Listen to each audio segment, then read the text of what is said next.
1902. Fall asleep to Hilarious History. The Bear, the Boiler, and the Billionaire's Bruise by Mark Twain. Copyright 2026. James Henderson. Chapter 1. The Boer War Fades to Black. Or, How to Spend 200 million pounds on a Very Large Pile of Dust.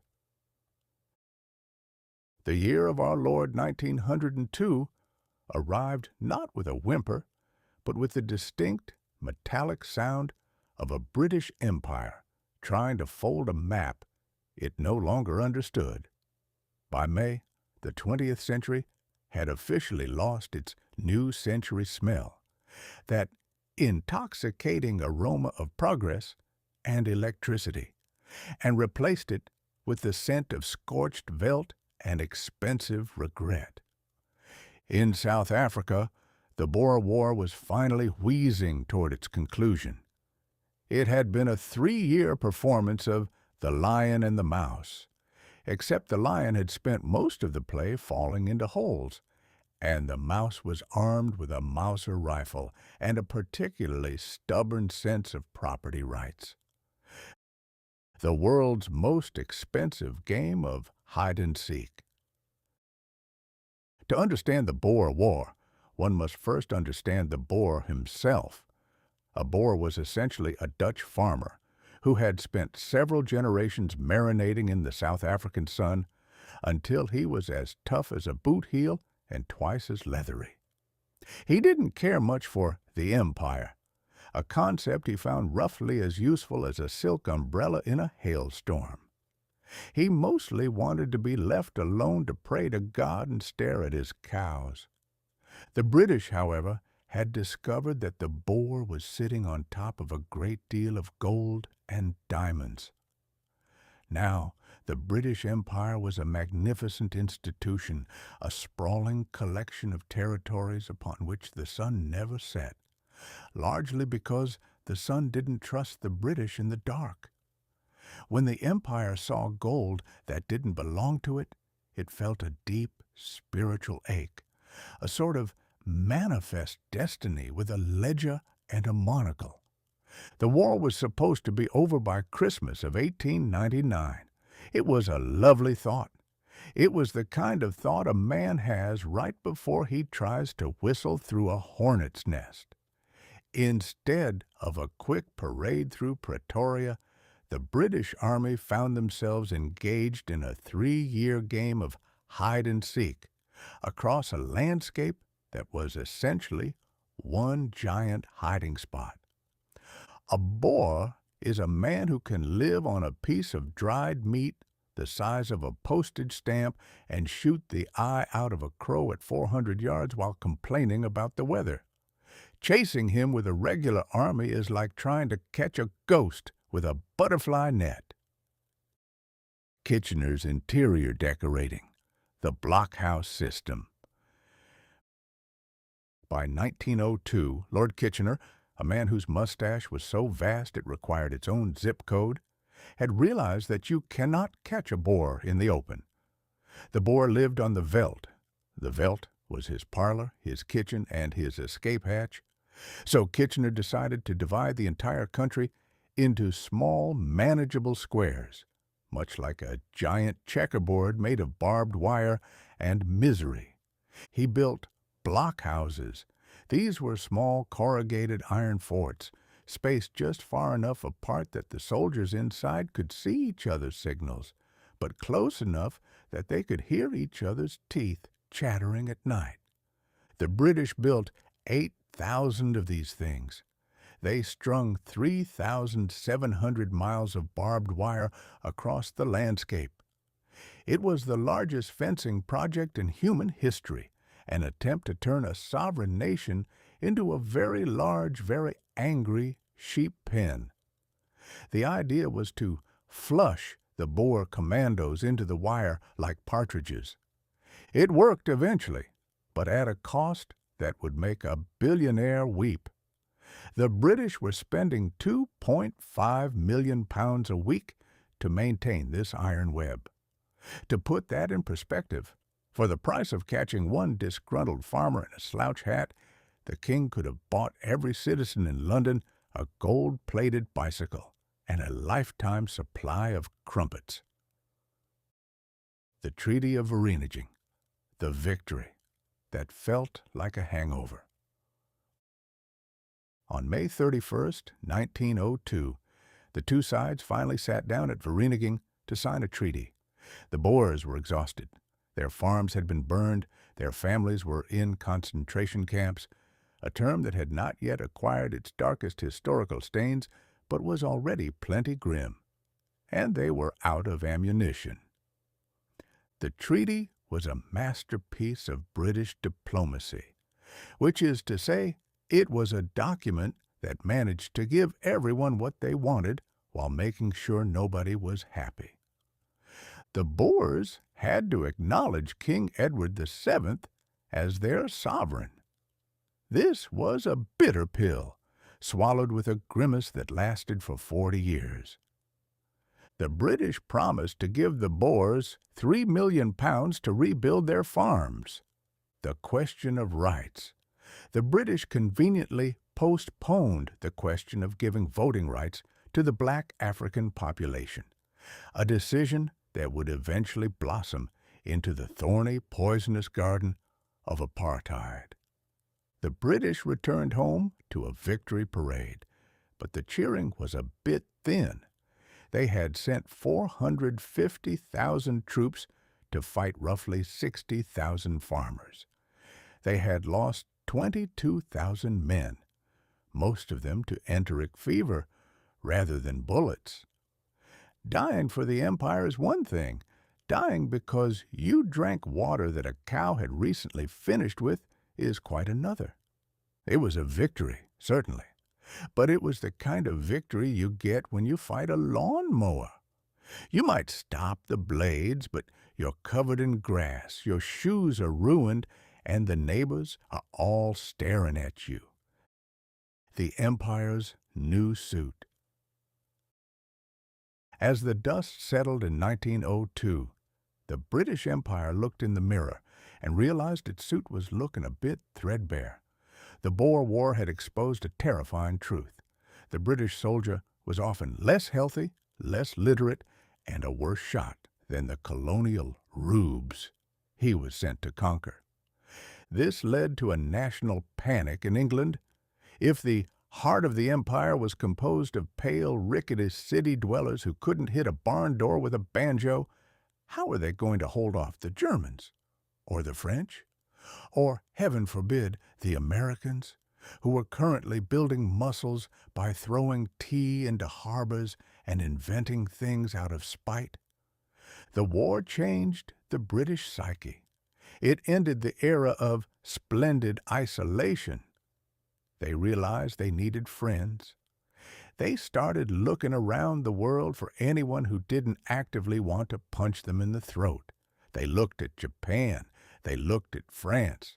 They even looked at the United States, though that was like a retired school teacher trying to make friends with a teenage weightlifter who just bought a motorcycle. The final tally. In the end, 1902 taught the world a very Mark Twainish lesson. War is a way of shattering a beautifully crafted vase just to see if you can glue it back together in a slightly different shape. The British had their gold and their diamonds, but they had lost their aura of invincibility. The Boers had lost their independence, but they had won a place in the history books as the people who made the lion limp.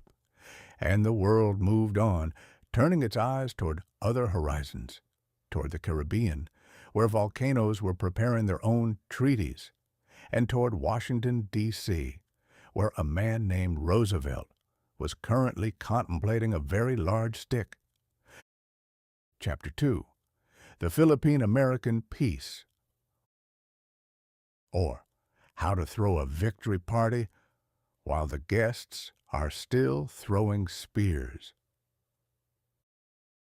If the British Empire spent 1902 nursing a hangover in South Africa, The United States spent it trying on a brand new suit of imperial armor that was several sizes too large and squeaked audibly whenever we moved. We had recently acquired the Philippines from Spain for the bargain basement price of $20 million. On paper, it was a steal, roughly $2.50 per Filipino. In reality, it was like buying a bag of angry hornets and then being surprised when they didn't immediately form a barbershop quartet to sing the Star-Spangled Banner. By July 4th, 1902, President Theodore Roosevelt, a man who viewed quiet contemplation as a form of moral failure, decided he had had quite enough of the Philippine insurrection. He stepped up to the podium, cleared his throat with the force of a small landslide, and declared the war officially over. It was a magnificent gesture of statesmanlike optimism. It was also, technically speaking, a lie. But in the world of empire building, a fact is often just a rumor that hasn't been backed up by enough bayonets yet. The $20 million receipt for a headache. To understand how we got here, one must remember the Spanish-American War. It was a splendid little war, according to John Hay, mostly because it lasted about 15 minutes, and the Spanish Navy turned out to be composed largely of driftwood and optimistic thinking. When the smoke cleared, America looked at the map and realized we owned the Philippines. This was a bit of a shock to the American public, half of whom thought the Philippines were a brand of canned sardines, and the other half who weren't sure if they were located in the Caribbean or somewhere near the moon. The Filipinos, led by a gentleman named Emilio Aguinaldo, had a different interpretation of the situation. They thought they had been helping us kick out the Spanish so they could run their own country. They viewed the Americans as liberators. When they realized we were actually new landlords who intended to keep the deposit and change the locks, they were understandably miffed. Thus began a conflict that was officially called an insurrection, because calling it a war would have implied that the Filipinos had a legitimate government, and Uncle Sam wasn't about to give them that kind of credit. The July 4th miracle, peace by proclamation. Roosevelt's declaration on July 4th, 1902, was a stroke of branding genius. By tying the end of the conflict to Independence Day, he managed to wrap a messy tropical guerrilla war in the comfortable bunting of American mythology. The message was clear. We are so fond of independence that we've decided to give you a very specific, American-managed version of it, just as soon as you stop shooting at us. The problem was that the insurgents, or patriots, depending on which end of the rifle you were standing on, hadn't read the press release. While Roosevelt was eating festive ham in Washington, American soldiers in the jungles of Luzon and Samar were still engaged in a grueling game of whack-a-mole with opponents who knew every vine and swamp by its first name. The U.S. Army found itself in a bit of a pickle. They were trying to win hearts and minds, but since they were mostly using Springfield rifles to do it, the hearts were generally terrified and the minds were occupied with not getting shot. Civilizing a man by force is a delicate art. It's like trying to teach a cat to play the piano by hitting it with a lid. You might get a sound out of it, but it's rarely a concerto. Benevolent assimilation and other fairy tales. The official policy was called benevolent assimilation. This is a term that only a lawyer or a professional optimist could love. It suggested that we were absorbing the Philippines into our sphere of influence for their own good, like a giant friendly amoeba. To prove our benevolence, we sent the Thomasites. These were 500 American school teachers who arrived on a transport ship called the Thomas, armed with McGuffey readers, chalk, and an unwavering belief that the cure for revolution was the English alphabet. They were the front line of the empire of the blackboard. The idea was that if you could teach a Filipino child to spell democracy and apple pie, he wouldn't grow up to want sovereignty and land reform. It was a noble effort, but it ignored the fact that it's very hard to focus on your vowels when the local governor is being replaced by a man from Ohio who doesn't speak your language and thinks your traditional clothes are quaint. Meanwhile, the military side of benevolence was getting a bit dark. The U.S. Army, frustrated by the guerrilla tactics of the Filipinos, began employing methods that were, to put it politely, not found in any Sunday school curriculum. This included the water cure, a charming technique where a prisoner was pumped full of water until he looked like a human balloon and then jumped on until he told the soldiers everything he knew, and quite a few things he didn't. When word of these civilizing tactics reached back home, the Anti-Imperialist League, a group of killjoys that included Mark Twain and Andrew Carnegie, started making a fuss. They argued that you couldn't spread the land of the free by turning other people into the land of the occupied. But their voices were drowned out by the sound of the big stick being swung with gusto. The invention of the .45 caliber, a tech review. One of the more practical outcomes of the 1902 peace was a sudden realization in the War Department. The standard .38 caliber revolver was about as effective against a charging Moro warrior as a sternly worded letter. The Moros, Muslim tribesmen in the southern islands, were particularly uninterested in Roosevelt's proclamation. They had a habit of binding their limbs with leather thongs to prevent blood loss, and then charging American positions with large, wavy-bladed swords called crises. A Moro could be hit multiple times by a .38 bullet and still have enough momentum to introduce himself to an American lieutenant in a very permanent way. This led to the resurrection of the .45 caliber, the hand cannon of the American West. It was the first time in history that a nation's foreign policy was directly dictated by the fact that their bullets weren't heavy enough to stop a man who was really committed to his cause. It was a classic American solution. If the civilizing mission isn't working, just use a bigger hammer. The silent victory of 1902.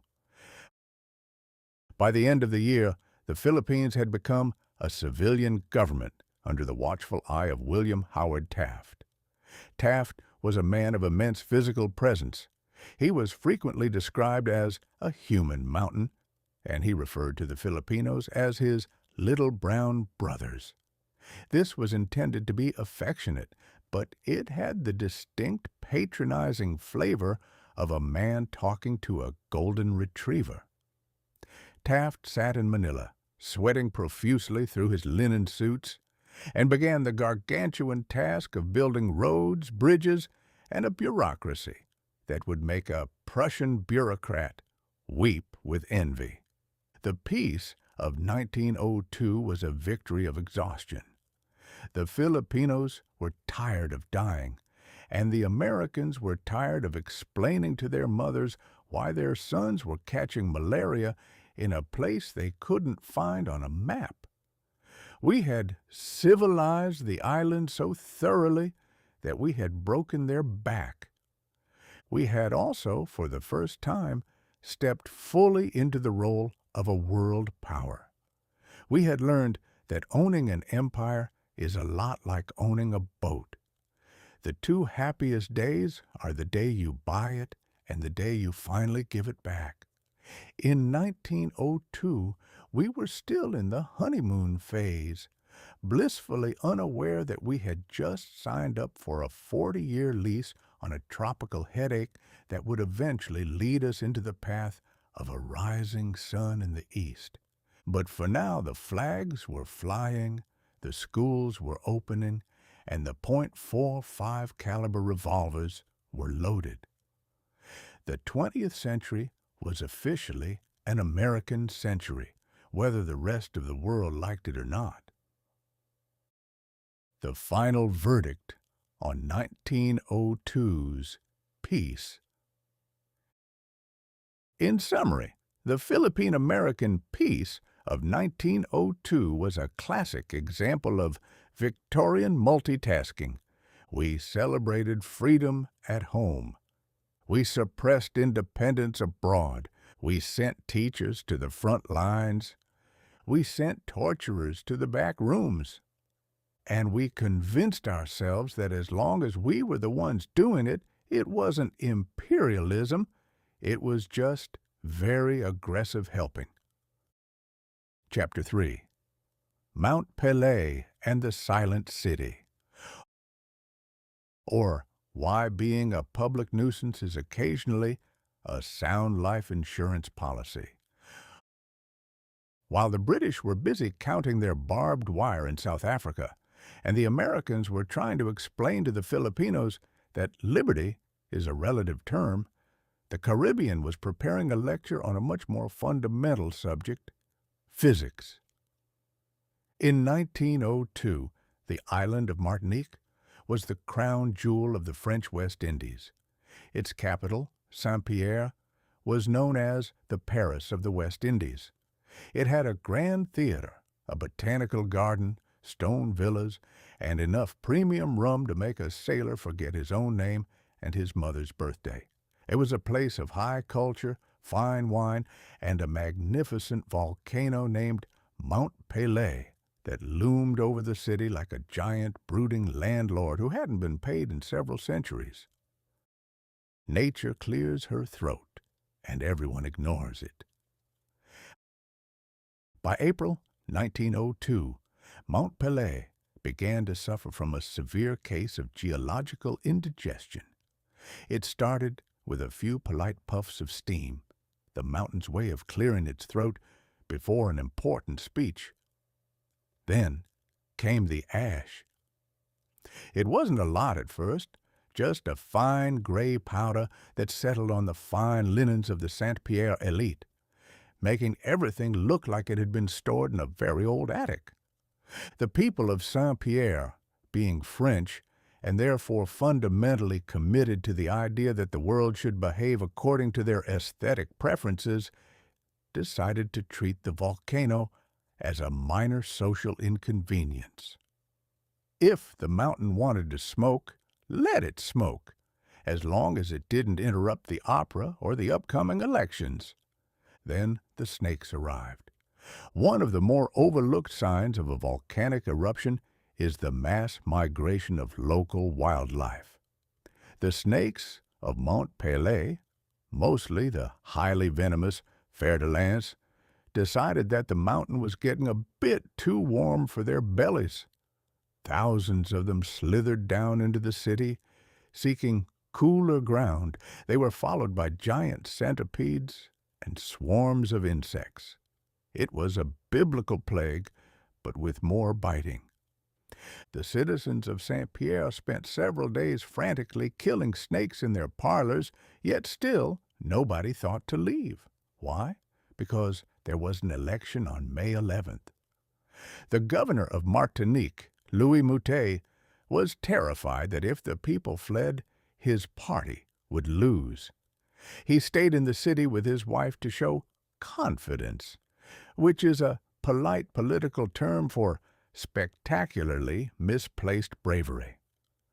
When 1,000 poisonous snakes move into your living room, they aren't there for the decor. They are trying to tell you that the basement is on fire. But a politician will ignore a burning basement every time if there's a ballot box in the attic. The Scientific Commission of Doom.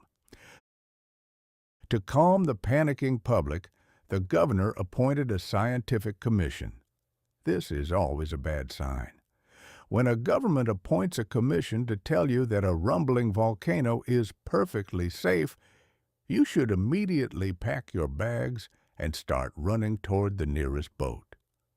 The commission looked at the mountain, noted the ash, listened to the subterranean roars that sounded like a giant grinding his teeth, and concluded that the position of Mount Pelée offers no reason for unease. They argued that the volcano was a safety valve, and that the ash was actually good for the soil. It was a masterpiece of scientific optimism. They were essentially telling the people that the mountain wasn't about to explode. It was simply giving the city a free exfoliation treatment. May 8th, the day the clock stopped. On the morning of May 8th, 1902, Ascension Day, the people of St. Pierre were dressing for church. The bells were ringing, the sun was shining through the haze of ash, and the harbor was full of ships waiting to load rum. At 7:52 a.m., Mount Pelée decided that the safety valve theory was nonsense. The mountain didn't just erupt, it disintegrated. A massive cloud of superheated gas and volcanic debris, what scientists call a nuée ardente, or glowing cloud, shot out of the side of the mountain. This wasn't lava. Lava is slow and predictable. You can usually outwalk lava if you don't stop to take a nap. This was a pyroclastic flow. It was a wall of fire and ash traveling at over 100 miles an hour, with a temperature of about 1,800 degrees Fahrenheit. It hit St. Pierre in less than 2 minutes. In that heartbeat, the Paris of the West Indies ceased to exist. The Grand Theater, the stone villas, the botanical gardens, and 30,000 people were erased. The heat was so intense that it didn't just burn things. It turned them into carbon instantly. Stone walls 3 feet thick were knocked over like playing cards. Ships in the harbor were capsized and set ablaze. The clocks in the city all stopped at exactly 7:52 a.m., frozen in time by a wave of heat that surpassed human comprehension. The miracle of the drunkard. Out of 30,000 people, there was only one clear survivor within the city limits, a man named Ludger Silberus. Now, if you were a divine being looking to save a single soul from a cataclysm, you might choose a saintly priest, a brilliant doctor, or an innocent child. But fate has a wicked sense of humor. Ludger Silberus was none of those things. He was a 19-year-old laborer who had been thrown into a dungeon for getting into a drunken brawl and possibly attacking someone with a cutlass. His cell was a tiny, windowless stone box, built partially underground, with a door that had only a narrow slit for air. It was, essentially, a tomb. When the mountain blew, the heat and ash swept over the prison. The superheated air hissed through the slit in the door, searing Silberus's back and legs, but the thick stone walls of the dungeon acted as a heat shield. He spent 4 days in that dark, stifling hole, breathing through his shirt and listening to the absolute, terrifying silence of a dead city. When rescuers finally dug him out, they found a man who had gone into jail a common criminal and come out as a walking miracle. He eventually joined the Barnum and Bailey Circus, billed as the only living object that survived the silent city of death. He spent the rest of his life showing off his burn scars to gawking Americans, proving that sometimes the best way to survive the wrath of God is to be so troublesome that the law locks you in a very thick box. The aftermath, a lesson in humility. The destruction of Saint-Pierre was a shock to the 20th century ego. We were the generation of the telegraph, the steamship, and the electric light. We felt we had the world under management.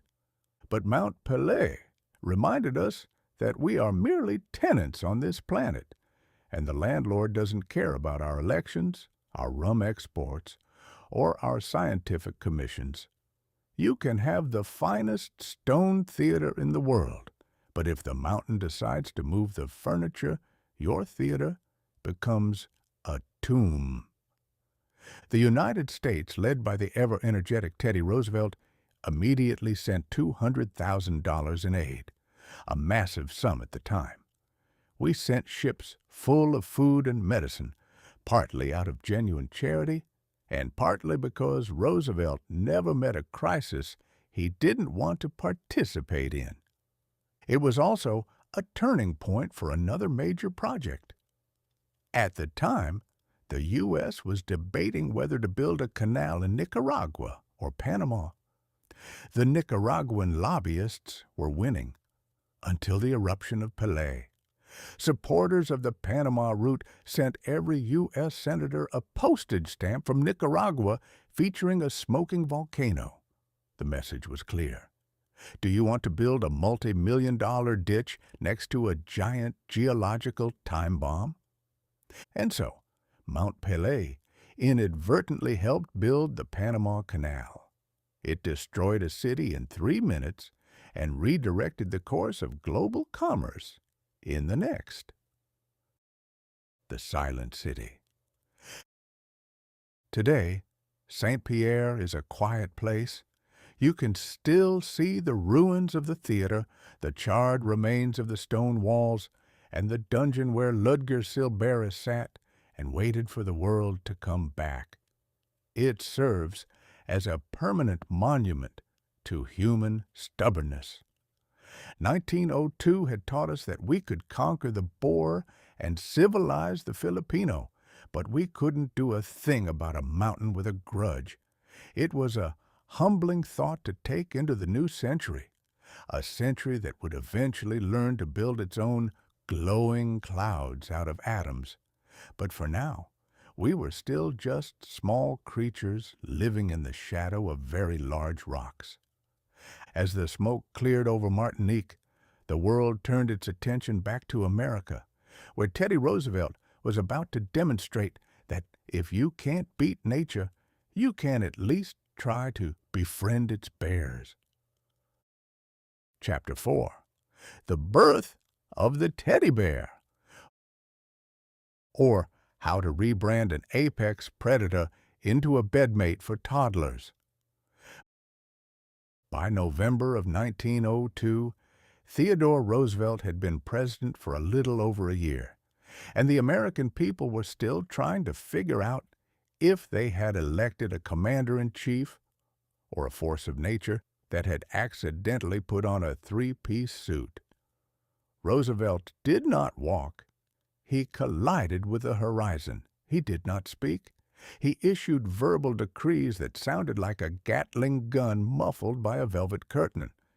He was a man who treated a quiet room like a personal insult and a stationary object as a challenge to his masculinity. So, when T.R. decided he needed a restful vacation, he did not go to a spa to have cucumbers placed over his eyes. He went to the Mississippi Delta to kill a bear. Because, in the mind of Theodore Roosevelt, nothing says relaxation like trekking through a mosquito-infested swamp for 3 days in search of a 500-pound carnivore that would very much like to turn you into a decorative rug. The hunt for the elusive good press. The trip was ostensibly a hunting expedition to settle a boundary dispute between Louisiana and Mississippi, which is a bit like saying you're going to a bar fight to discuss the finer points of parliamentary procedure. Roosevelt was joined by a troop of local guides, a pack of hounds that looked like they had been designed by a committee of nightmares, and a gentleman named Holt Collier. Collier was a legend, a former slave, a Confederate veteran, and a man who had reportedly killed more bears than most people have had hot dinners.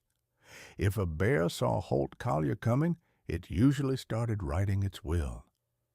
For 3 days the party crashed through the Delta. The weather was a delightful cocktail of oppressive humidity and liquid mud. Roosevelt, however, was in his element. He was a rough rider, a man of the strenuous life. He wanted a bear, not just any bear, but a grand, majestic beast that would look impressive mounted above a fireplace. The problem was that the bears of Mississippi had apparently been tipped off. They were nowhere to be found. They were likely sitting in thickets, holding their breath and wondering why a man with spectacles and a very loud laugh was trampling through their living room. The bear that failed to read the script. Finally, the dogs caught a scent. After a grueling chase, they cornered an old, bedraggled black bear that had clearly seen better decades. The bear, exhausted and likely suffering from a severe case of being chased by 50 dogs, was eventually cornered and tied to a willow tree by the guides. They sent for the president. "Come quick, Mr. Roosevelt. We've got one for you. It's a sure shot." Roosevelt arrived, panting and covered in the swamp's finest silt. He looked at the bear. The bear looked at Roosevelt. The bear was not a majestic symbol of the wilderness.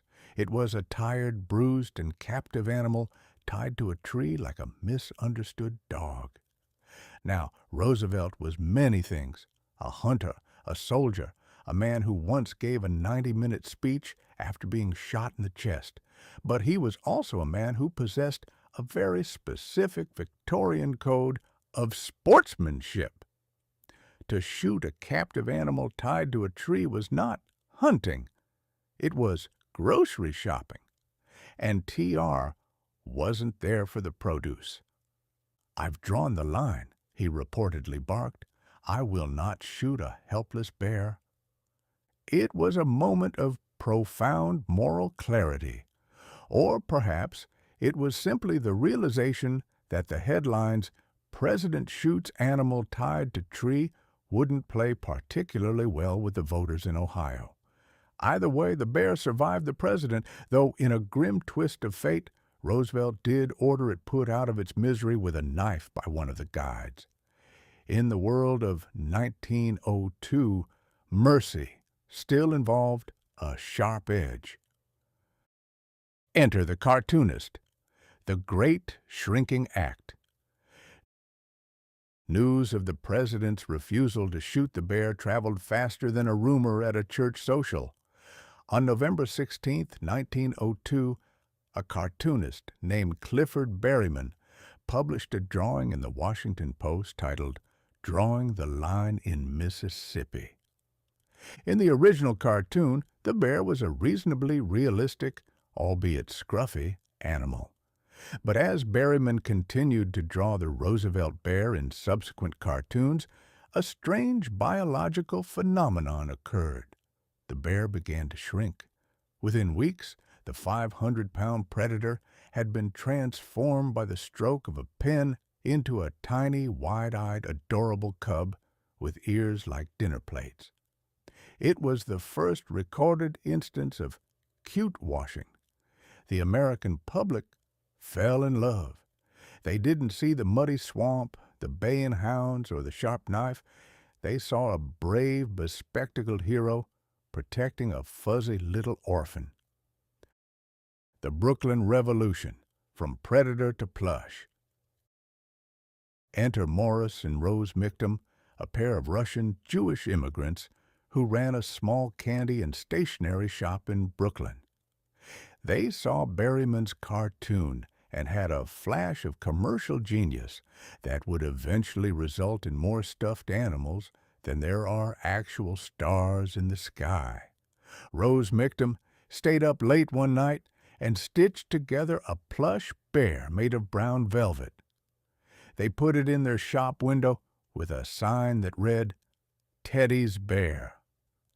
However, Morris Mictum was a cautious man.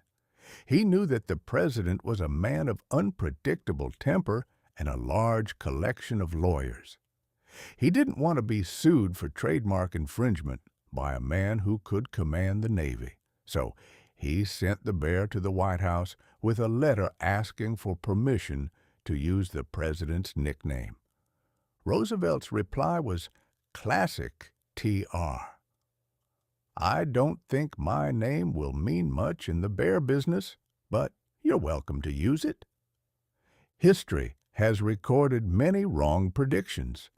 The unsinkable Titanic, the war to end all wars, but Roosevelt's belief that his name wouldn't mean much in the bear business sits comfortably in the top 10. The teddy bear became an overnight sensation. Simultaneously, in Germany, Richard Steiff was designing his own jointed plush bear. The two versions collided in the global marketplace, and by 1903, the world was gripped by bear mania. The Great Psychological Shift. The birth of the teddy bear in 1902 represents one of the most bizarre psychological shifts in human history. For 10,000 years, the relationship between humans and bears could be summarized as, if you see one, run. If you can't run, try to look unappetizing. Bears were the stuff of nightmares. They were the shadows in the woods that ate your winter stores and occasionally your uncle. But thanks to a botched hunting trip in a Brooklyn candy shop, we decided that the most appropriate thing to do with an apex predator was to make a miniature version out of polyester and give it to a 3-year-old to drool on. It was the beginning of the domestication of the wild in the American mind. We were no longer a nation of pioneers fighting against nature. We were a nation of consumers who wanted to tuck nature into bed and give it a kiss. We took a beast that could decapitate a man with a single swipe of its paw and turned it into a confidant for toddlers. It's a testament to the power of marketing, or perhaps a sign that humanity had finally become so bored with safety that we needed to pretend our pillows were dangerous. The legacy of the bear. The teddy bear didn't just sell toys. It humanized the presidency. It gave the big stick a soft, fuzzy exterior. It allowed Roosevelt to be both the rugged hunter and the gentle protector, a dual identity that politicians have been trying to emulate ever since with varying degrees of failure, usually involving uncomfortable photo ops with terrified turkeys. By the end of 1902, the teddy bear was a permanent fixture of the American nursery. It was the first time a predator had been successfully rebranded as a bedmate, proving that in the 20th century, image was everything. If you can make a bear look cuddly, you can make a war look like a police action and a monopoly look like a trust. As the children of America fell asleep, clutching their velvet bears, the adults were turning their attention to a different kind of big stick. J.P. Morgan and the industrial titans of the North were about to find out that while the president might be merciful to a captive bear, he had very little sympathy for a captive economy. Chapter 5. The Great Anthracite Strike, or When Divine Right met the business end of a Rough Rider. By the autumn of 1902, the American public was beginning to realize that while the teddy bear was soft and cuddly, the man it was named after had a backbone made of tempered steel and a temperament that could ignite damp kindling. This was a good thing, because the United States was currently facing a crisis that threatened to turn the entire Northeast into a very large, very well-decorated walk-in freezer. The problem was anthracite coal. In 1902, anthracite was the lifeblood of civilization. It was the black diamond that heated the homes, powered the factories, and kept the locomotives screaming across the plains. If you didn't have coal in your cellar by October, you weren't just uncomfortable. You were essentially a Victorian popsicle waiting for the spring thaw. The strike, 147,000 men, and a very long silence. In May, roughly 147,000 miners in eastern Pennsylvania walked off the job. They were led by John Mitchell, the president of the United Mine Workers, UMW. Mitchell was a man who looked like he had been carved out of the very coal his men dug. Quiet, somber, and possessed of a dignity that made the wealthy mine owners extremely nervous. The miners' demands were, by modern standards, almost heartbreakingly modest. A 20% increase in wages, most were barely making enough to keep their children in shoes. An 8-hour workday, as opposed to the work until you collapse or the mountain does schedule. Recognition of the union, the right to be treated as a group rather than a collection of replaceable shovels.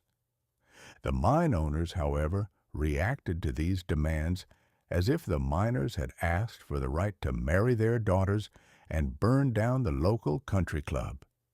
Led by George Boer, a man whose ego was so large it required its own postal code, the owners refused to even talk to the union. They didn't just refuse. They treated the very idea of negotiation as a form of blasphemy against the laws of nature and capitalism. George Boer's divine intervention. While the miners were starving and the coal piles were shrinking, George Boer decided to engage in a bit of theological PR.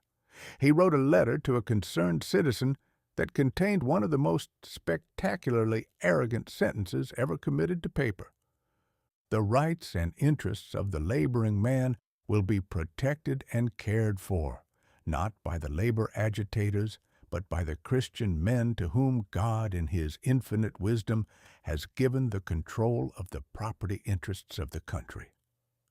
It is a rare thing to see a man claim that the Almighty personally appointed him to manage a hole in the ground for a 15% profit margin, but Boer was nothing if not confident. He was essentially arguing that the divine right of kings hadn't died on the guillotine in France. It had simply moved to Pennsylvania and bought a coal mine. This became known as the Divine Right Letter, and it went over with the American public about as well as a lead balloon in a vacuum.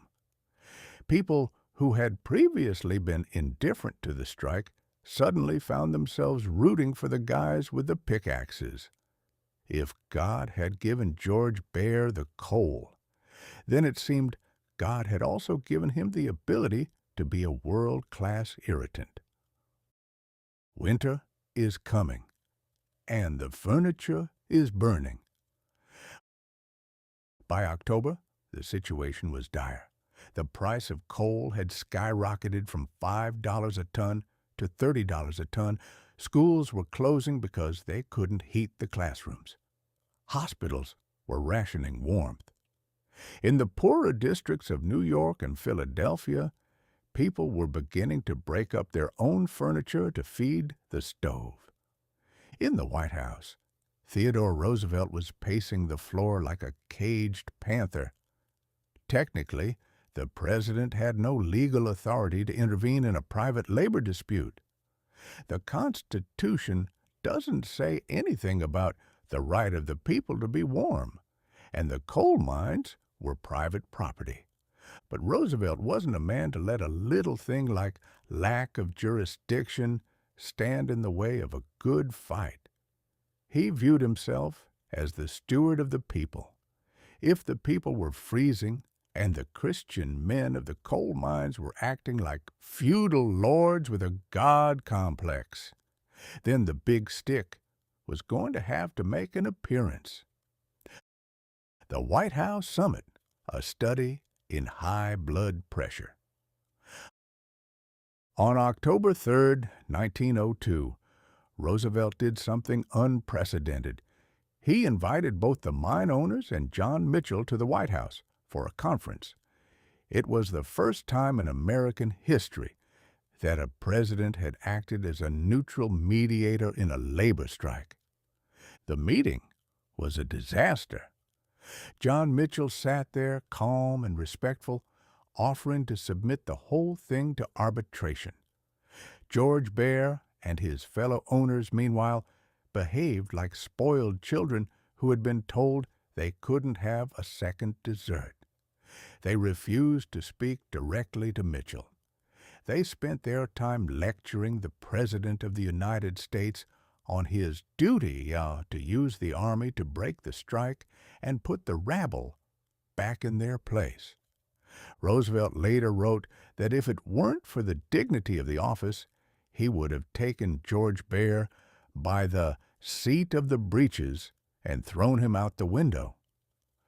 There is no recorded instance of a president actually defenestrating a billionaire, but Roosevelt came closer that day than anyone in the history of the Republic.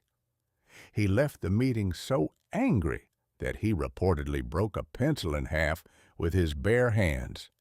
And this was a man who usually used a pen.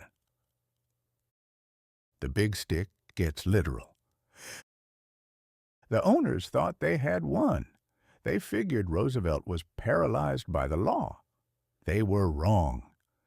Roosevelt summoned J.P. Morgan, the king of the Wall Street bankers, and the man who actually pulled the strings behind the coal owners.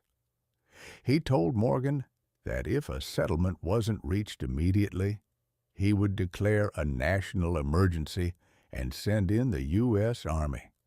But he wasn't sending the Army to protect the mines. He was sending the Army to seize the mines, operate them as government property, and send the coal to the people. This was a terrifying prospect for the titans of industry. It was essentially socialism with a bayonet attached. If the government could seize a coal mine because people were cold, what would stop them from seizing a bank because people were poor? The divine right of property owners began to wilt very quickly when faced with the prospect of a colonel from the 5th Cavalry sitting in their boardroom and telling them when to start digging. The square deal is born.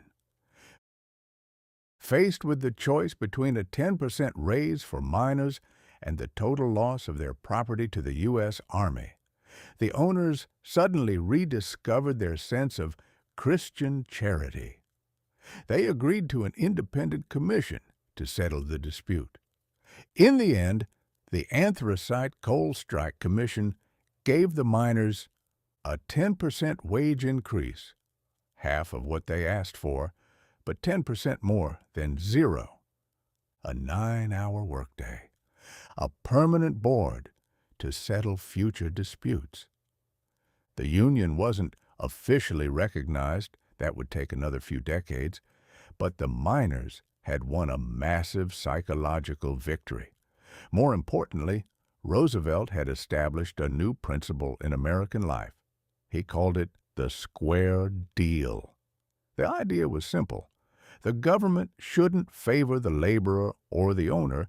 It should act as a referee to make sure that everyone played by the rules and that the average man didn't get crushed by the privileged few. It was a revolutionary concept in a country that had spent the last 30 years letting the robber barons treat the economy like their personal monopoly board. The aftermath: a warm winter and a new era. By late October, the coal was moving again. The heaters were hissing, the children were warm, and George Boer was presumably sulking in his office, wondering why God hadn't checked the president's divine right more effectively. 1902 proved that the American presidency was no longer a decorative position. It was a seat of power that could and would challenge the greatest concentrations of wealth on earth. Roosevelt had looked at the billionaire's bruise and decided to apply a little bit of presidential pressure. The big stick had been used for the first time on American soil, not against an enemy army, but against the arrogance of a domestic elite. It was a lesson the Christian men of industry wouldn't forget, and it set the stage for the next great battle of 1902, the lawsuit against the Northern Securities Company.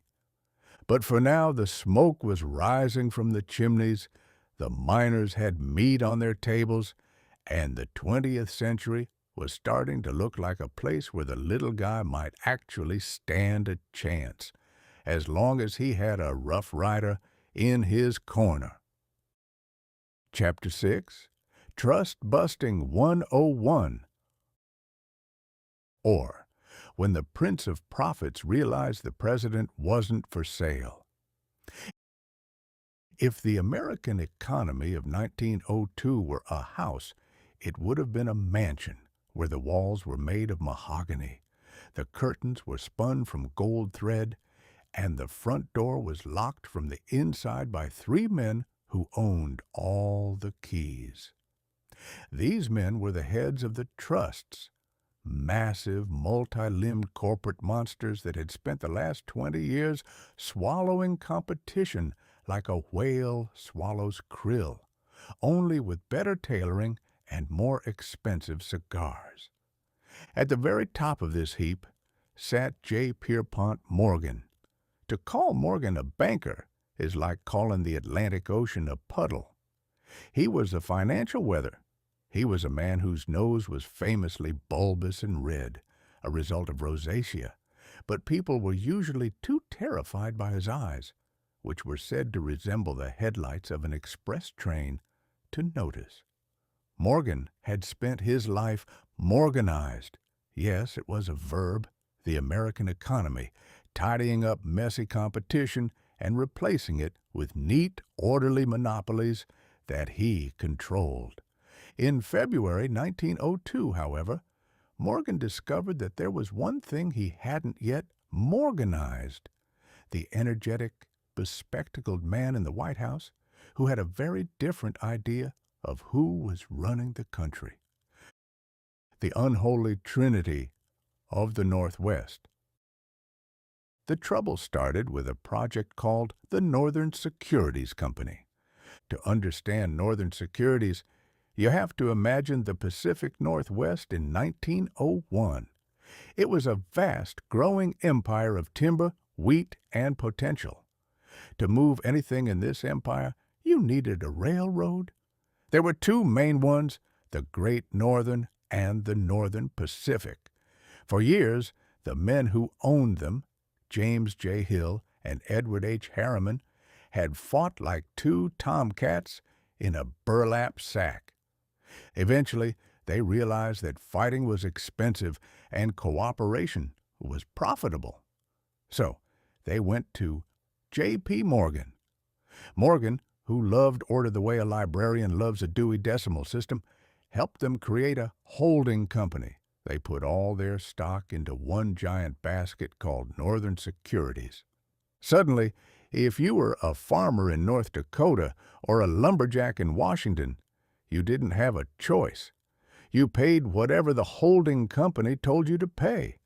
It was a perfect monopoly, It was efficient, it was elegant, it was also, according to a dusty piece of paper called the Sherman Antitrust Act, probably illegal. The surprise party at the White House.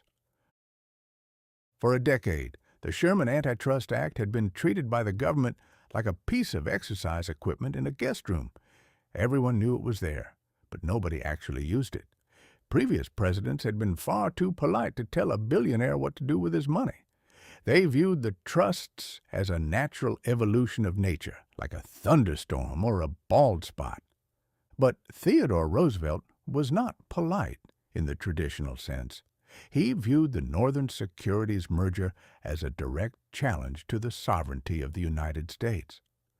If three men could control the entire transportation network of half the country, then the president was just a glorified mascot. Roosevelt didn't call Morgan to discuss the matter. He didn't ask for his opinion. He didn't even send him a save-the-date card for the upcoming legal battle. On February 18, 1902, while Morgan was sitting down to a quiet dinner, his Attorney General, Philander Knox, announced that the United States government was suing the Northern Securities Company to dissolve the monopoly. The news hit Wall Street like a brick through a plate glass window. The stock market wobbled. The titans of industry gasped. It was the first time in history the big stick had been swung at the very people who thought they owned the forest. Send your man to my man. A few days later, a very annoyed J.P. Morgan arrived at the White House. He wasn't there to plead, he was there to negotiate as an equal. In Morgan's world, every problem was just a business deal that hadn't been closed yet. He looked at Roosevelt and famously said, "If we have done anything wrong, send your man to my man, and they can fix it up." It is a sentence that perfectly encapsulates the Gilded Age. In Morgan's mind, your man, the Attorney General, and my man, Morgan's lawyer, could sit in a wood-paneled room, exchange some envelopes, and make the law go away. He treated the United States government like a rival firm that had a minor dispute over a contract. Roosevelt, showing a level of restraint that must have physically pained him, replied, "That can't be done." The Attorney General, Philander Knox, added the final blow. "We don't want to fix it up. We want to stop it." Morgan, bewildered, asked, "Are you going to attack my other interests, the Steel Trust, the others?" Roosevelt's answer was the manifesto of the 20th century. Not unless we find out that they have done something wrong. The trial. Too big for their breeches. The case of Northern Securities Company versus United States wound its way through the courts. The company's lawyers argued that the government had no right to interfere with the private purchase of stock.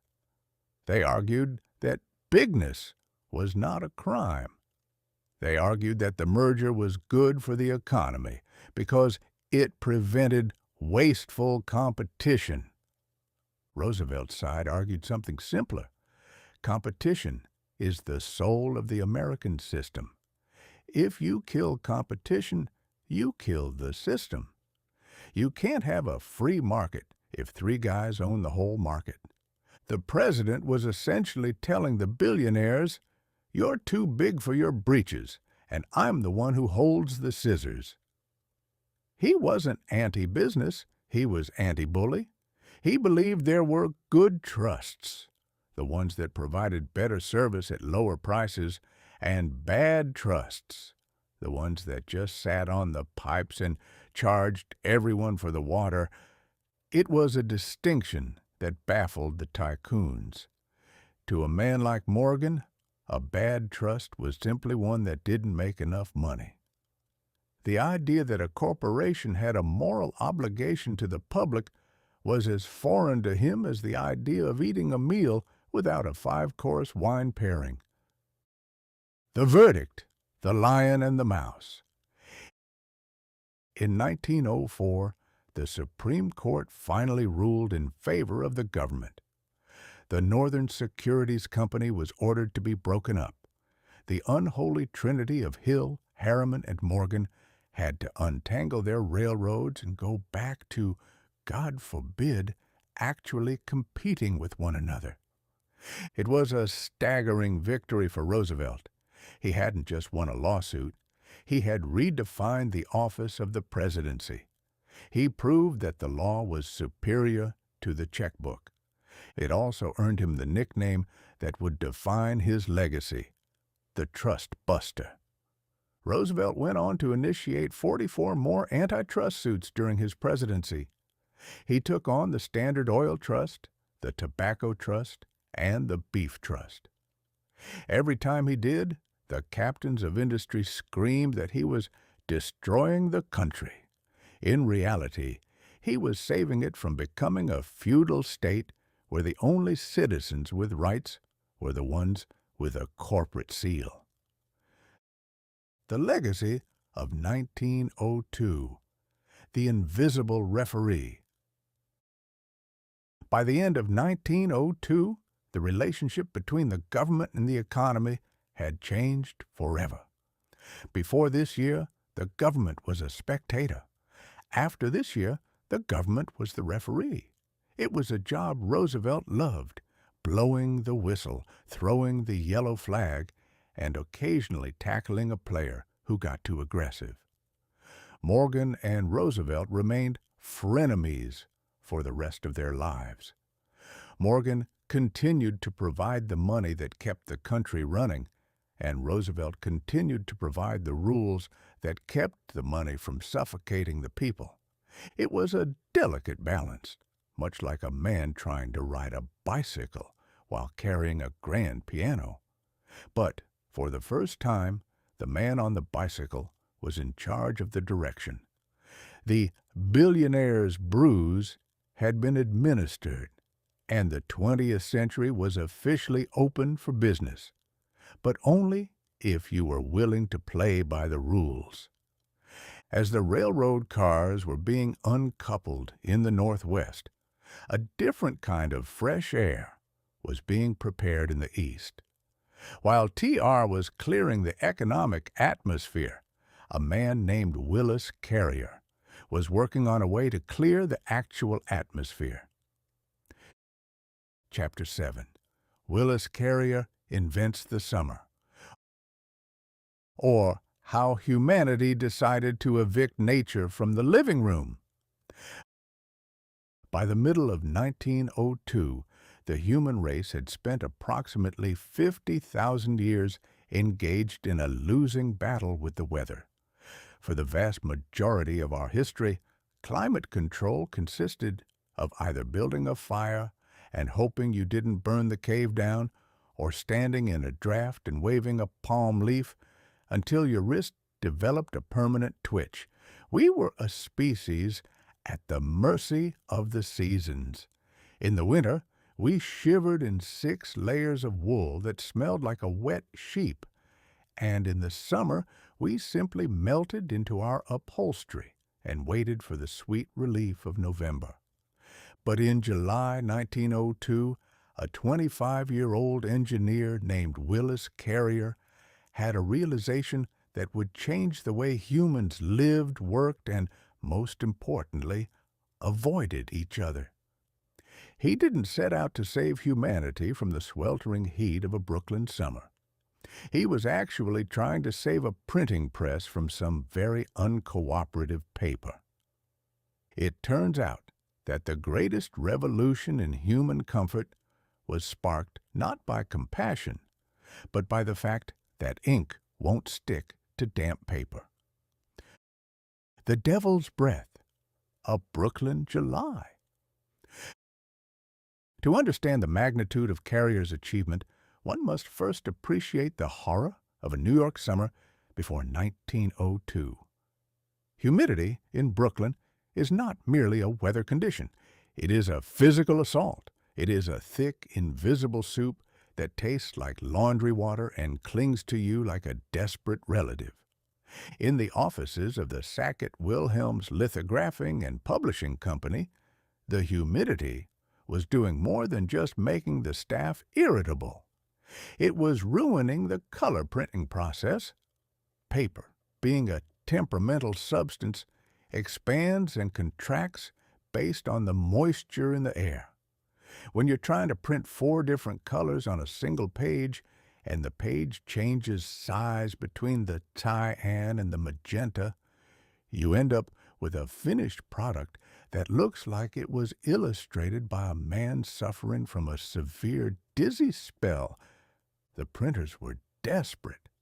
They went to the Buffalo Forge Company, where young Willis Carrier was working for $10 a week. They essentially said, "Help us make the air behave, or we're going to have to start selling our magazines as abstract art." The eureka moment on a foggy platform. Carrier's breakthrough didn't happen in a laboratory filled with bubbling test tubes. It happened on a train platform in Pittsburgh in the autumn of 1902. He was standing in a thick fog, staring at the mist, when he realized that fog is simply air that is 100% saturated with water. He deduced that if he could chill air to the point where the moisture condensed into water droplets, much like the sweat on a glass of iced tea, he could then blow that chilled, dry air into a room. It was a brilliant piece of engineering logic. To make air dry, you have to wash it with water. It sounds like something a crazy person would say while trying to clean a cat, but in the world of thermodynamics, it's pure poetry. On July 17, 1902, Carrier finished the designs for the first modern electrical air conditioning unit. He called it the apparatus for treating air. It wasn't pretty. It was a massive, clanking collection of pipes, fans, and heaters that looked like it belonged in the engine room of a battleship. But when he flipped the switch, the air coming out was cool, crisp, and, most importantly, dry.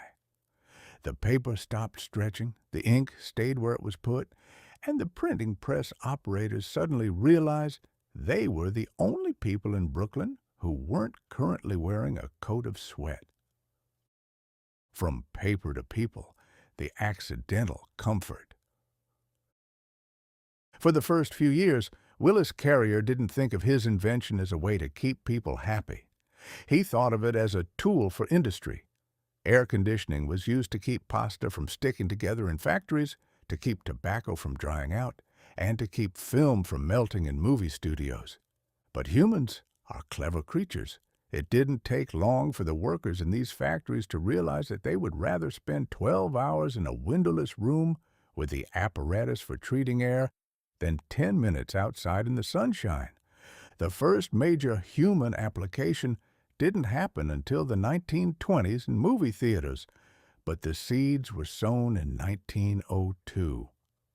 Before Carrier, summer was a season of sluggishness. Stores closed, productivity plummeted, and everyone moved at the speed of a tired turtle. Carrier essentially deleted the seasons from the economic calendar. He made it possible to work in an office in July with the same vigor you had in October, a development that the world's bosses cheered and the world's employees have been quietly mourning ever since. The death of the front porch and the rise of the indoor human. The long-term social impact of 1902's treated air cannot be overstated. Before air conditioning, the front porch was the center of American social life. You sat outside because the inside of your house was an oven. You talked to your neighbors because they were also outside, trying to catch a breeze that didn't exist. You knew everyone on the block because you were all sharing the same atmospheric misery. Carrier's invention changed the architecture of our lives. Windows were sealed, high ceilings disappeared because they were harder to cool. The front porch became a vestigial organ, eventually replaced by the backyard deck or the flickering glow of a television in a dark, refrigerated living room. We became the indoor human. We created a world where a person could move from a cooled house to a cooled car to a cooled office without ever actually experiencing the air that nature provided. We decided that the ideal temperature for the human race was exactly 72 degrees Fahrenheit, 22 degrees Celsius. And we were willing to burn a staggering amount of coal to ensure that every square inch of the planet felt like a crisp autumn morning in Maine. The Great Migration to the Unlivable. Without Willis Carrier, the map of the United States would look very different today. Places like Phoenix, Las Vegas, and Miami would still be largely populated by lizards, cacti, and a few very confused people with umbrellas. In 1902, the Sun Belt was a place you visited only if you had a death wish or a very specific interest in heat stroke. Carrier made the American South and Southwest habitable for the masses. He turned the unlivable into the suburban, allowing millions of people to move to the desert and then complain about how much they missed the change of seasons while sitting in a room cooled to the temperature of a meat locker. The technical triumph. The physics of Carrier's machine involved the clever manipulation of the dew point. He realized that by controlling the temperature of the spray water in his machine, he could control the amount of moisture the air could hold. If we were to look at the math, we'd see the relationship between temperature, T, and vapor pressure, P sub V. But suffice it to say that Carrier understood that air is like a sponge. The warmer it is, the more water it can soak up. By squeezing the heat out of the air, he was essentially wringing out the sponge before handing it back to the printers. The final verdict on 1902's fresh air. Willis Carrier's invention was the ultimate 20th century triumph. It was a declaration that humanity was no longer a guest on Earth, but the manager. We had finally figured out how to take the outdoors and make it indoors, removing the bugs, the humidity, and the unpredictability in the process. As the printers in Brooklyn marveled at their perfectly aligned magazines, they had no idea that they were standing at the dawn of a new era, an era where we would spend our summers wearing sweaters inside and our winters turning up the thermostat so we could wear T-shirts. 1902 was the year we stopped adapting to the world and started making the world adapt to us. It was smart, it was efficient, and it was, above all, refreshingly cool. But while Willis Carrier was cooling the air, Marie Curie was working on something that was, quite literally, glowing with heat. Chapter 8. The Curies and the Glowing Dust. Or, Why You Shouldn't Keep Your Lab Results in Your Coat Pocket. While Willis Carrier was busy inventing a way to make the indoors bearable, a husband and wife team in Paris was busy making the indoors radioactive. By 1902, the scientific world was already feeling a bit dizzy. In the previous few years, researchers had discovered X-rays, which allowed you to see your own bones, and the electron, which suggested that the solid atom was actually a very busy hive of tiny buzzing parts. But it was Marie and Pierre Curie who truly pulled the rug out from under the 19th century's feet. In 1902, after 4 years of back-breaking labor, that would have made a Victorian chimney sweep ask for a union rep. They finally isolated a decigram of pure radium. It was a miracle. It was a revolution. And, as we eventually discovered, it was a very slow way to accidentally cook yourself from the inside out. The most glamorous shed in Paris. To understand the Curie's achievement, you have to look at their laboratory. You might imagine a gleaming facility with white tiles and pressurized air. In reality, it was a drafty, leaky wooden shed on the Rue Le Mans that had previously been used as a dissecting room by the School of Medicine. It was too hot in the summer, freezing in the winter, and had the structural integrity of a damp cardboard box. In this shed, Marie Curie spent several years boiling down pitchblende. Pitchblende is a heavy black uraninite ore that looks like something a disgruntled coal miner would throw at a cat. It was industrial waste, essentially. The Curies had tons of the stuff delivered to their shed, literal tons. Marie's job was to purify this ore to find the tiny microscopic traces of the elements she suspected were hidden inside. This involved stirring giant cauldrons of boiling chemicals with an iron rod that was almost as tall as she was. It was less like science and more like witchcraft with a PhD. She was essentially trying to find a single specific needle in a haystack the size of the Eiffel Tower, and she was doing it by dissolving the entire haystack in acid. By 1902, they had successfully extracted radium chloride. When they finally had it in a concentrated form, they noticed something peculiar. It glowed. In the dark of their dilapidated shed, the little glass vials emitted a soft, ethereal, blue-green light. It was beautiful. It was romantic. It was also the sound of subatomic particles screaming as they tore themselves apart. Radium, the Kardashian of the periodic table. Radium became an instant celebrity. It was the most famous thing in the world that no one could actually see without a microscope. It was 1,000,000 times more radioactive than uranium. It was warm to the touch. It seemed to defy the first law of thermodynamics, which states that energy cannot be created or destroyed. Radium appeared to just be energy, sitting there in a bottle, glowing at the darkness like a defiant little star. The scientific community was baffled.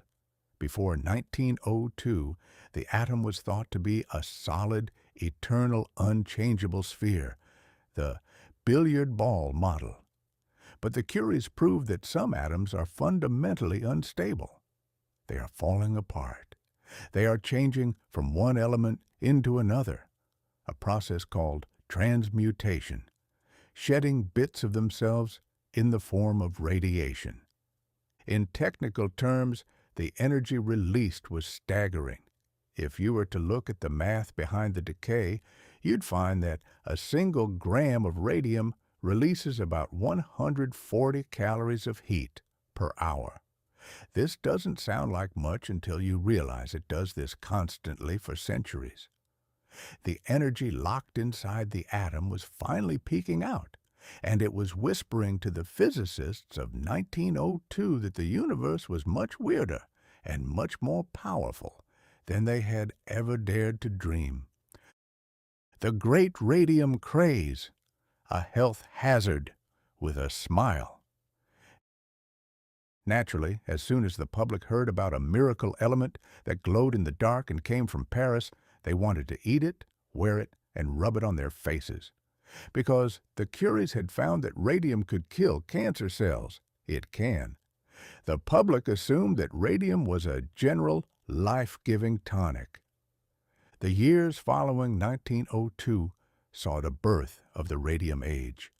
Marketing geniuses who hadn't bothered to wait for long-term safety studies began putting radioactive on everything. Radium water, sold as liquid sunshine.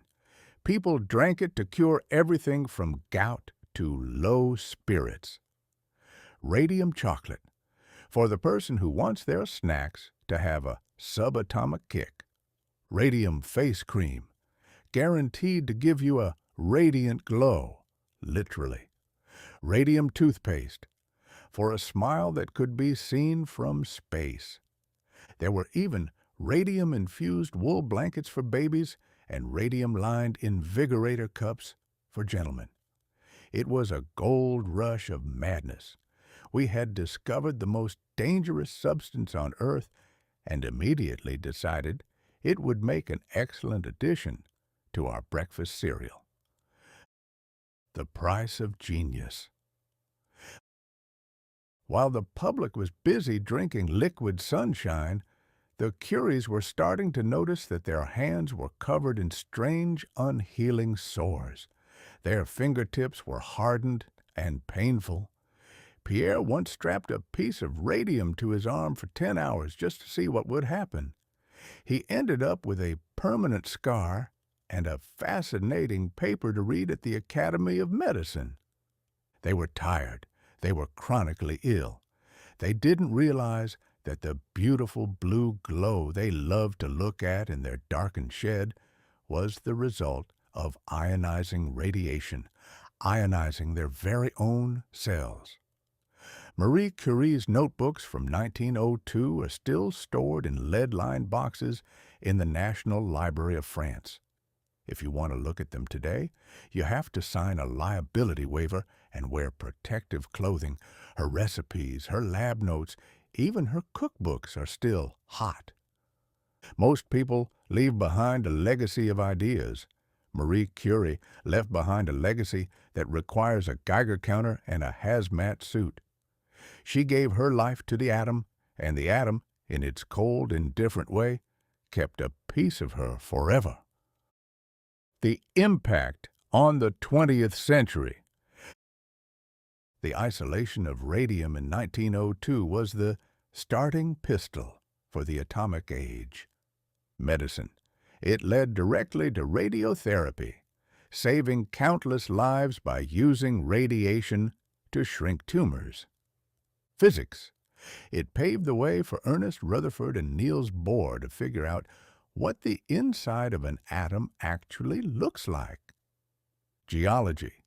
It allowed scientists to finally calculate the age of the Earth. Before 1902, people thought the Earth was only a few million years old because they didn't know about radioactive heating. Radium proved the Earth was a billion-year-old furnace. It also changed the way we thought about women in science.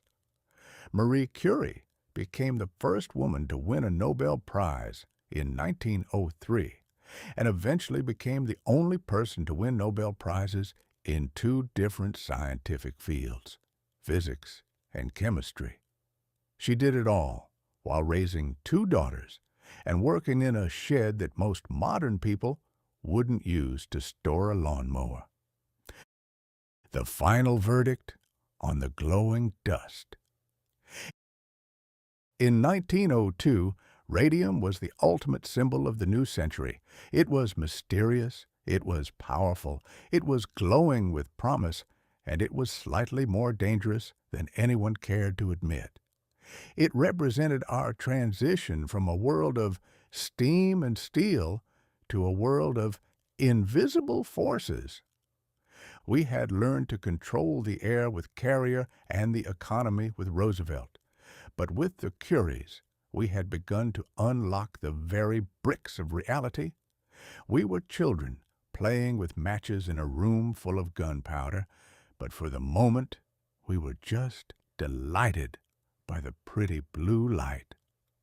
As the Curies were closing up their shed for the night, another group of pioneers was working in Detroit, trying to make the world move a little faster.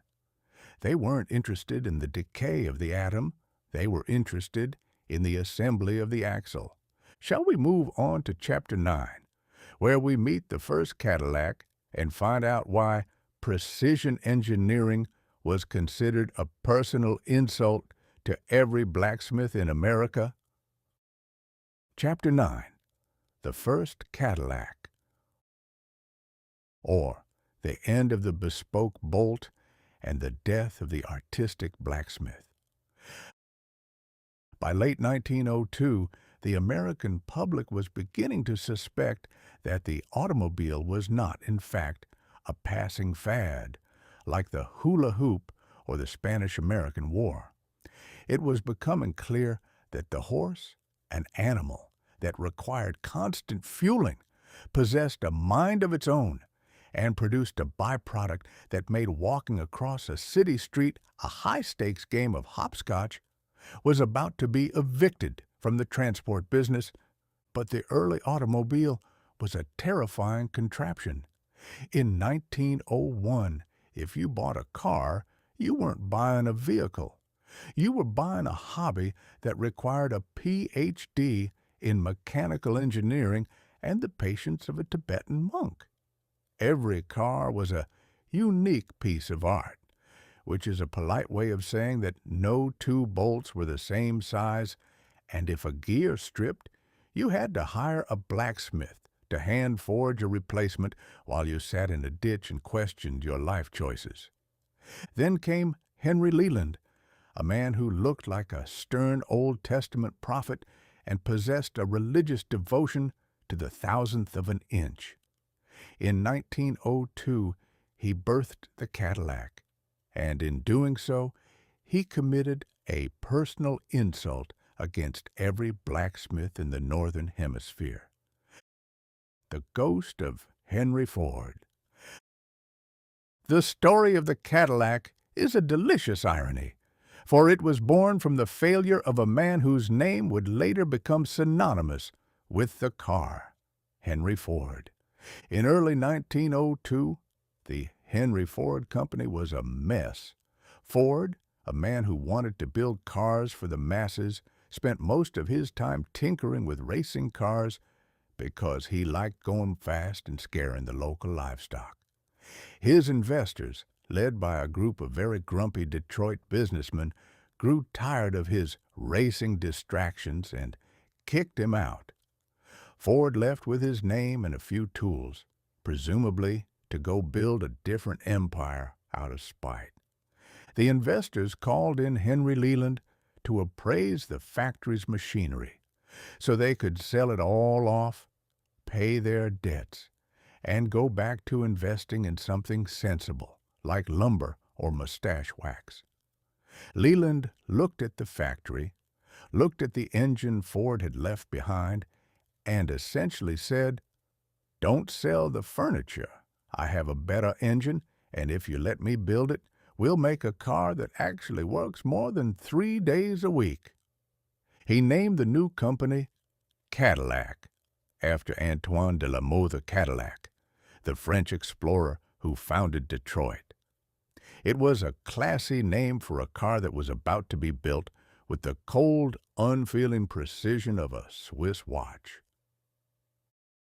The Leland Rule: precision or death. Henry Leland was not a car guy in the romantic sense. He was a master of precision. Before he got into the automobile business, he had spent decades making rifles for the Civil War and gears for Colt revolvers. In the world of firearms, if a part is off by a hair's breadth, the gun explodes in your hand. Leland brought this "don't explode in your hand" philosophy to the internal combustion engine. In 1902, most cars were built by fitters. If a part didn't fit, the workman would take a file to it until it did. This meant that every car was a snowflake, beautiful, unique, and impossible to repair with standard parts. Leland abolished the file. He demanded interchangeable parts. This sounds boring to us today. We expect a spark plug bought in Iowa to fit a car built in Tennessee But in 1902, this was revolutionary.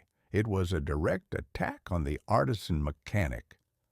Leland believed that if you made 10,000 copies of a bolt, every single one of them should be identical, down to a microscopic level. Leland didn't want his cars to have character. Character is what you call a machine when it refuses to start because the weather is slightly damp. Leland wanted mathematics. He wanted a car that was so predictable it was almost insulting to the human spirit. The Model a clockwork heart in a wooden box.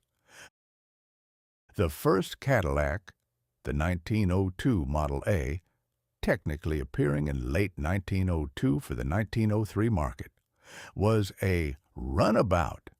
It looked like a high-backed buggy that had lost its horse in a tragic gambling accident. It had a single-cylinder engine, affectionately called the Little Hercules, that sat under the seat and produced roughly 6.5 horsepower. Now, 6.5 horsepower doesn't sound like much. A modern lawnmower has more kick. But in 1902, when the alternative was 0 horsepower because you were currently on foot, it felt like being strapped to a rocket. The engine was a masterpiece of Leland's precision. It was so well made that it was significantly more efficient than anything else on the road. While other cars were coughing, sputtering, and leaking oil like a wounded whale, the Cadillac just hummed. It was the first car that didn't require the driver to also be a part-time alchemist. The insult to the blacksmith. The introduction of the Cadillac signaled the slow, painful death of the village blacksmith. For centuries, the blacksmith had been the king of the road. If your wagon wheel broke, you went to the man with the anvil. He was an artist. He understood the feel of the iron. Leland's Cadillac made the blacksmiths feel irrelevant. If a Cadillac part broke, you didn't need a man with a hammer and a furnace. You needed a catalog and a wrench. You ordered part number 422, and it arrived in the mail, and to the horror of every traditional craftsman in America, it actually fit perfectly. This was the beginning of the technician era. We were moving away from a world of handcrafted and toward a world of mass-produced. To the Romantics, this was a tragedy. They mourned the loss of the unique soul of the machine. But to the man whose car had just broken down in the middle of a rainstorm 10 miles from home, part number 422 was the most beautiful thing he had ever seen. The 1902 driving experience, dust, goggles, and gravity. Driving a Cadillac in 1902 was not the climate-controlled, air-conditioned, thanks Willis Carrier, experience it is today. First, there were the roads. In 1902, road was a generous term for a place where the mud is slightly less deep than the surrounding field. There were no highways, no gas stations, and no traffic lights. If you encountered another car, it was such a rare event that you both usually stopped to shake hands and exchange stories of survival. Then there was the gear. Because the Cadillac was open to the elements, you couldn't just hop in wearing a suit. You needed a duster, a long canvas coat designed to keep the 6 inches of road dust from permanently bonding with your clothes.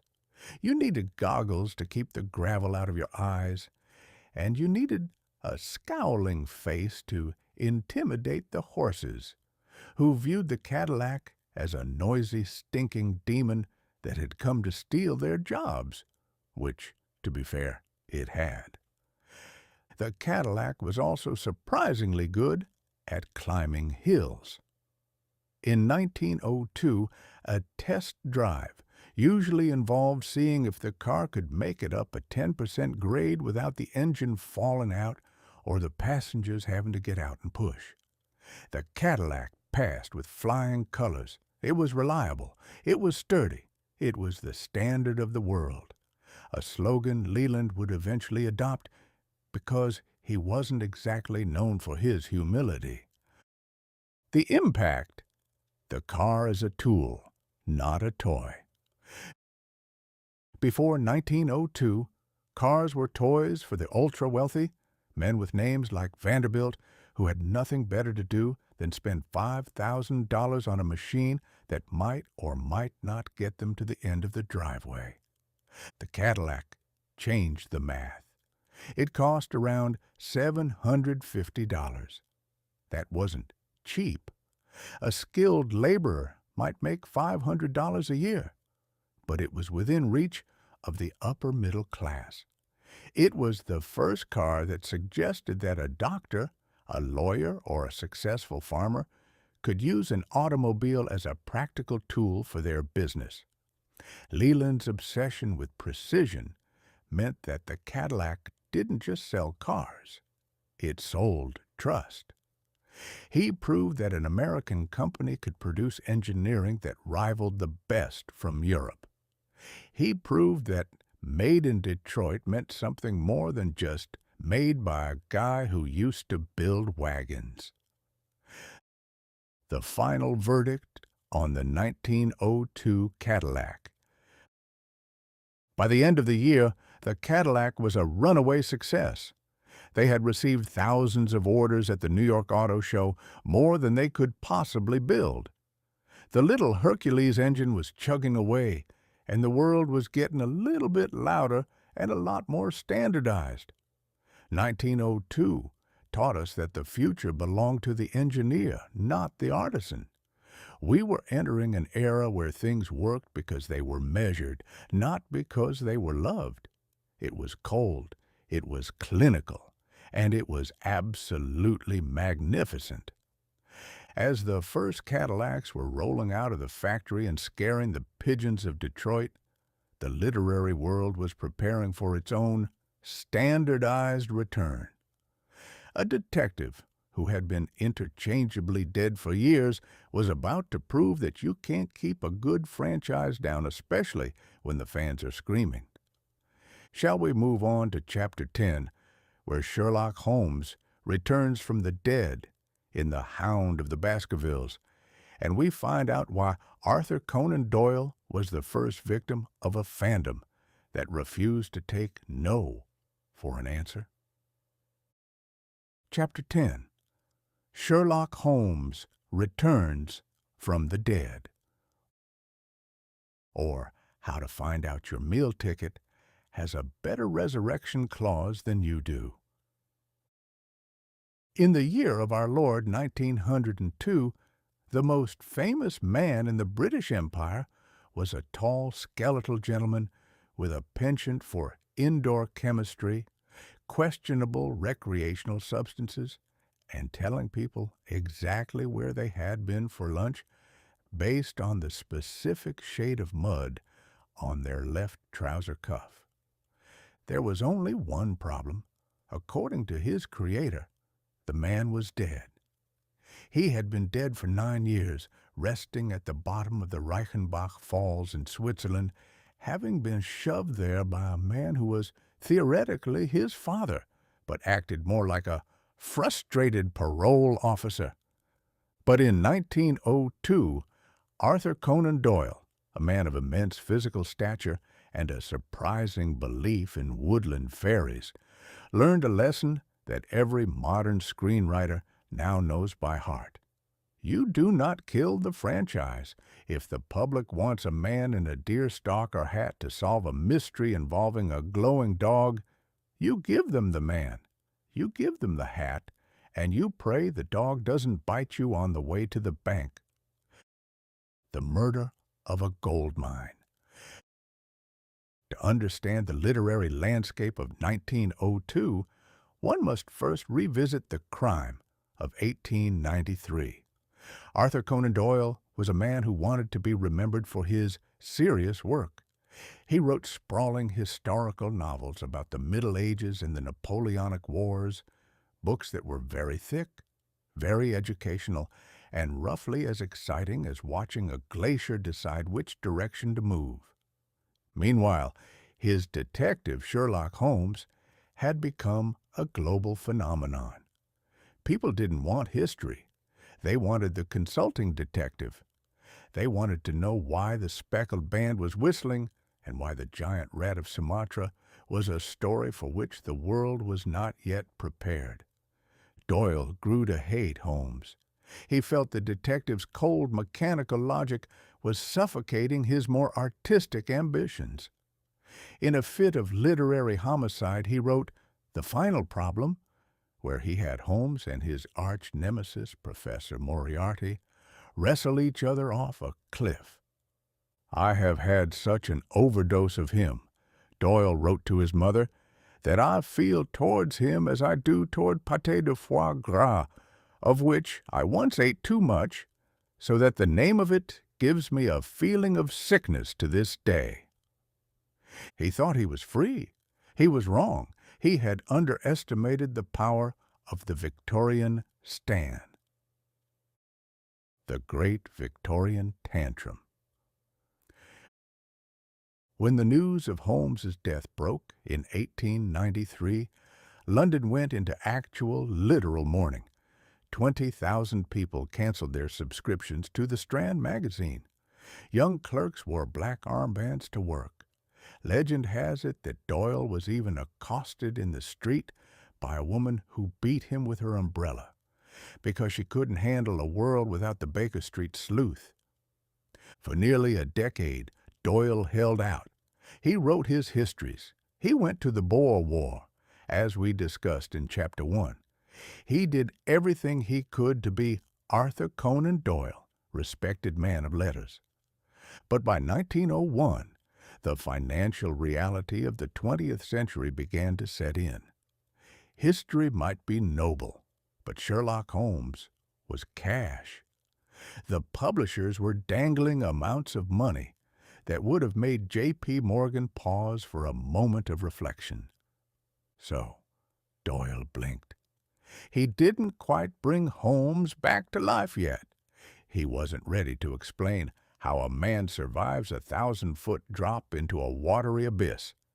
But he decided to tell a lost story, an old case, a prequel.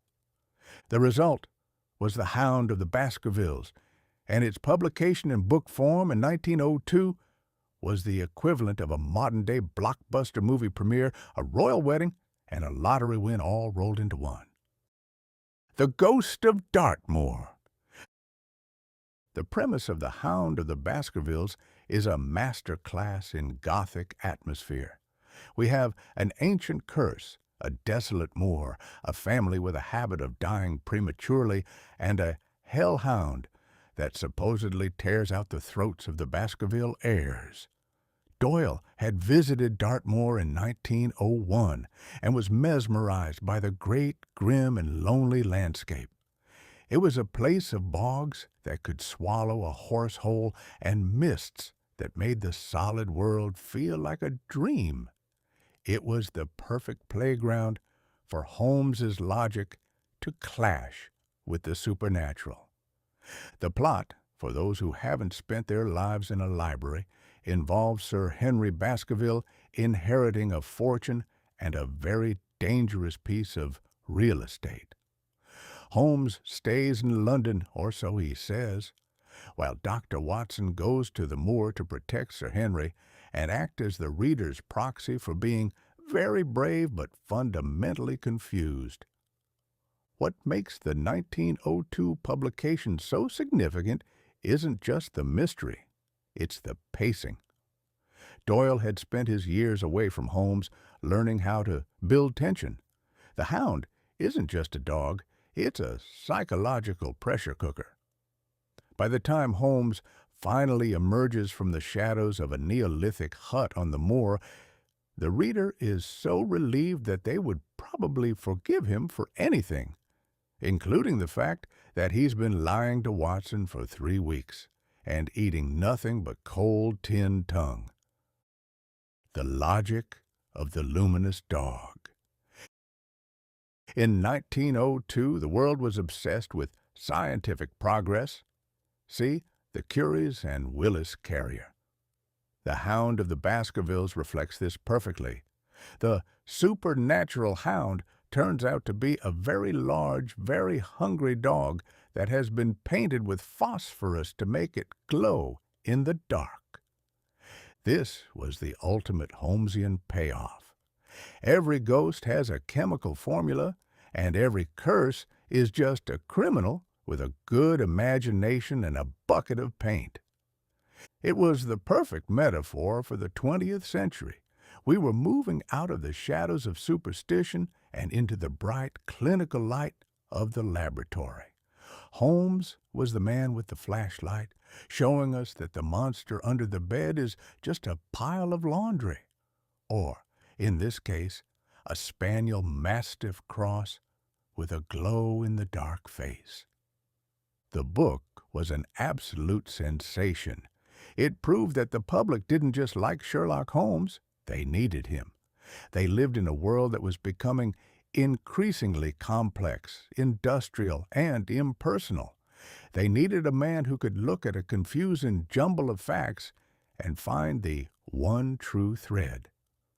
Holmes was the patron saint of the obsessive-compulsive, the hero of the antisocial, and the only man in London who could make sense of a world that was moving too fast. The prequel loophole and the great hiatus. Doyle's 1902 return was a strategic masterpiece. By making The Hound a prequel set before the Reichenbach incident, he avoided the thorny question of how is he not a puddle of detective goo at the bottom of a waterfall? But the success of the book made the inevitable clear. The fans wouldn't be satisfied with old stories. They wanted the man now. 1902 was the year Doyle realized he was no longer the master of his own inkwell. He was a prisoner of Baker Street. Shortly after the success of The Hound, Doyle finally caved and wrote The Adventure of the Empty House, published in 1903/04, where he explained that Holmes hadn't fallen at all. He had used baritsu, a misspelling of the Japanese martial art bartitsu, to flip Moriarty over the edge while he himself climbed the cliff face like a very stressed mountain goat. It was a ridiculous explanation, but nobody cared. The king was back. The moral of the story: the power of the lie. In 1902, Mark Twain himself might have observed that the difference between the almost right word and the right word is really a large matter. 'Tis the difference between the lightning bug and the lightning. In the case of Sherlock Holmes, the right word was resurrection. Doyle's struggle with Holmes is the ultimate story of the professional versus the public. Doyle wanted to write about what was true history. The public wanted what was useful, the detective. The public won. They usually do. The return of Sherlock Holmes in 1902 signaled the birth of modern pop culture. It was the first time a fictional character became so powerful that his creator lost the right to kill him. Holmes became a piece of public property, a myth that belonged to the collective imagination of the 20th century. As the fog lifted off the moors of Dartmoor and the readers of 1902 sighed with contentment, another literary creature was being born in the English countryside. This one was much smaller, wore a blue jacket, and was about to prove that a rabbit with a penchant for trespassing could be just as lucrative as a detective with a penchant for cocaine. Shall we move on to Chapter 11, where we meet Peter Rabbit and find out why Beatrix Potter's Little Bunny Book was actually a masterpiece of branding and agricultural espionage. Chapter 11. The Tale of Peter Rabbit. Or Why Trespassing is Fine as Long as You're Wearing a Blue Jacket. While Sherlock Holmes was busy proving that supernatural hounds were merely a matter of chemistry and light industrial paint, another figure was emerging from the English undergrowth to capture the heart of the 20th century. He was smaller than Holmes, considerably more naked by the end of his adventure, and possessed a moral compass that would make a career burglar blush. His name was Peter Rabbit, and in 1902 he became the most successful agricultural spy in history. The publication of The Tale of Peter Rabbit by Beatrix Potter was not just the birth of a children's book, it was the launch of a multinational merchandising empire that would eventually make the British East India Company look like a lemonade stand. It also introduced children to the two most terrifying concepts in the English language: property rights and pastry crusts. The mycologist who preferred bunnies. To understand Peter Rabbit, you must first understand Beatrix Potter. In 1902, the world viewed women of Potter's social standing as decorative objects whose primary function was to sit in a parlor and wait for their corsets to go out of style. But Beatrix was different. She was a scientist. She was a self-taught mycologist, a student of fungi who spent her youth drawing mushrooms with a precision that would have made Henry Leland, the Cadillac man, nod in approval. She even wrote a paper on the germination of spores, which the scientific establishment of the time ignored because she lacked the necessary biological requirement of being a man. Frustrated by the serious men of science, she turned her attention to the animals she kept as pets. She had a rabbit named Benjamin Bouncer and another named Peter Piper, whom she taught to perform tricks and walk on a leash. When the son of her former governess fell ill, she sent him a letter filled with sketches and a story about a naughty rabbit.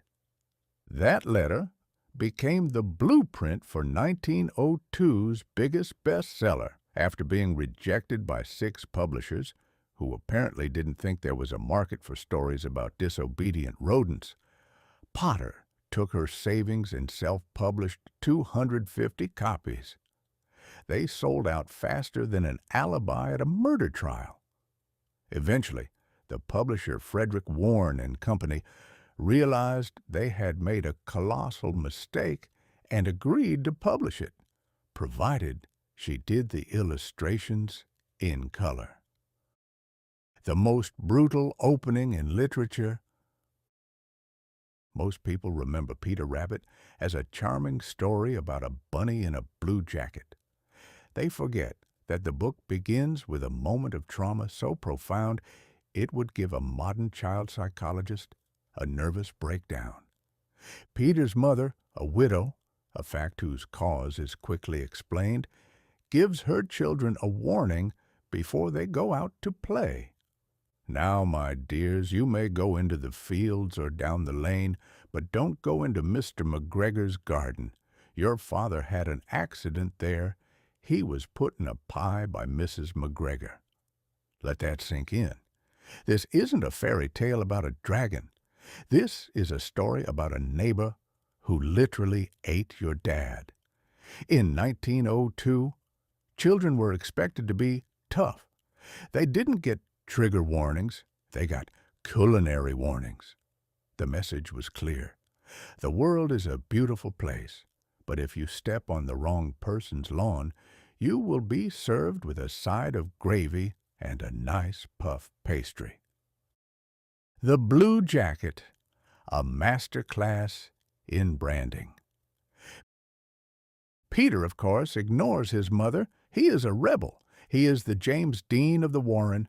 He goes straight to Mr. McGregor's garden and begins a spree of grand theft vegetable that would have gotten him 10 years in a Victorian workhouse if he'd been human. But it's the blue jacket that makes the story. The jacket has brass buttons. It is a symbol of civilization, of middle-class status. By dressing Peter in a jacket, Potter was performing a brilliant psychological trick. She was making him one of us. If Peter were just a naked rabbit eating a radish, he'd be a pest. In a blue jacket, he's a hero, struggling against the establishment, represented by a grumpy Scotsman with a rake. The jacket also serves as the plot's primary source of tension. As Peter is chased by the murderous pie-loving McGregor, he gets caught in a gooseberry net by his large brass buttons. He has to abandon the jacket to survive. This is the hero's journey in miniature. To save his life, Peter must shed the trappings of civilization and return to his base, naked rabbitness.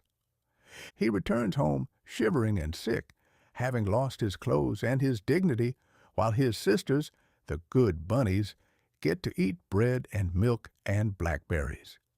Peter gets chamomile tea. In 1902, chamomile tea was the universal code for "You are grounded and I am disappointed in you."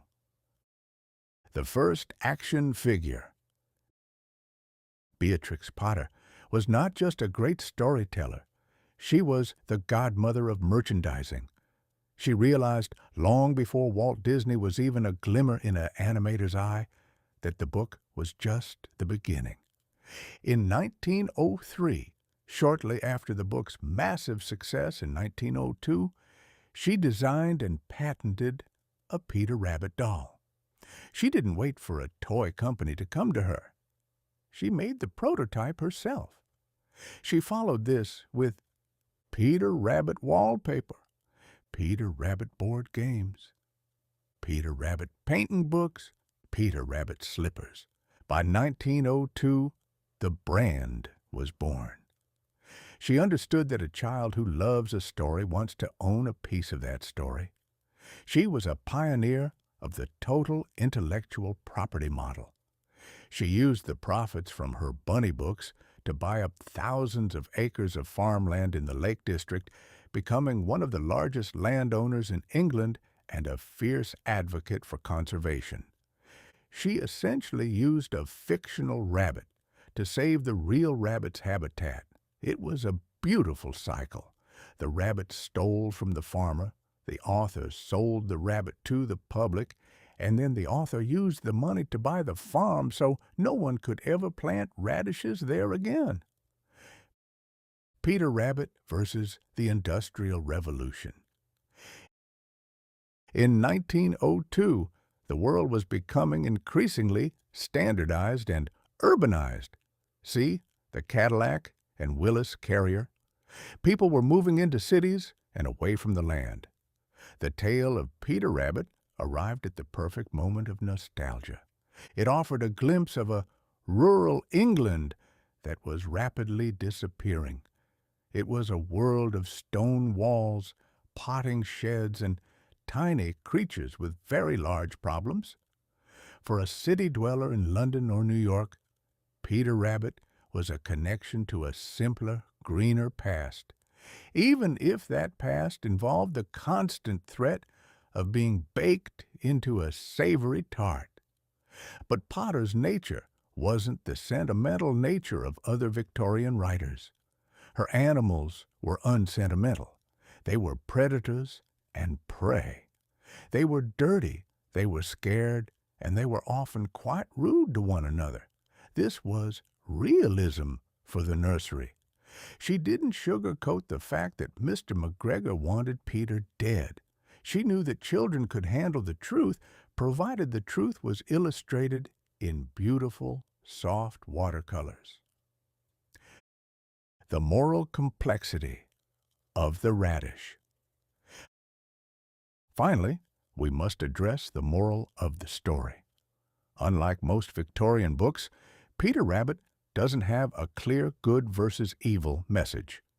Peter is a thief and a liar. Mr. McGregor is a man defending his property and his livelihood from a pest. If a rabbit ate your prize-winning lettuce, you'd probably reach for the rake, too. The mother gives a warning that is ignored, yet she provides tea and comfort at the end. There is no happily ever after, only survive to eat another day. It's a very 20th century ending. It suggests that life is a series of narrow escapes, and that the best you can hope for is a warm bed and a mother who doesn't mention the fact that your father is currently a dinner party memory. The legacy of 1902's Least Obedient Bunny. By the end of 1902, the tale of Peter Rabbit was a cultural staple. It has since been translated into 36 languages and sold over 45 million copies. It proved that a small story could have huge consequences. It changed the way children's books were made, small enough for a child to hold, and the way they were sold as part of a lifestyle brand. As Peter was tucked into his bed in the sandbank, the world was looking toward a different kind of flight. We had conquered the garden, the factory, and the laboratory.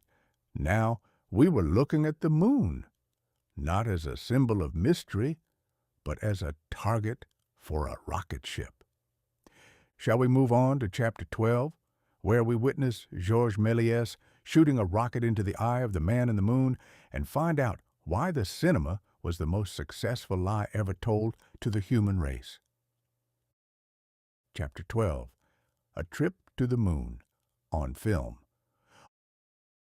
or How Humanity Decided to Pay Good Money to be lied to in the dark. By the summer of 1902, the world was already quite crowded with miracles. We had treated air to keep us cool, glowing dust to make us radioactive, and interchangeable buggies to help us run over the neighbor's chickens with mathematical precision.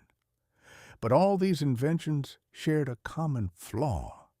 They were stubbornly rooted in reality, and reality, as anyone who has ever sat through a long Victorian sermon can tell you, is frequently a bit of a bore. Enter Georges Méliès. In 1902, Méliès, a French magician with a beard trimmed to a point of lethal sophistication, released a film called Le Voyage dans la Lune, A Trip to the Moon.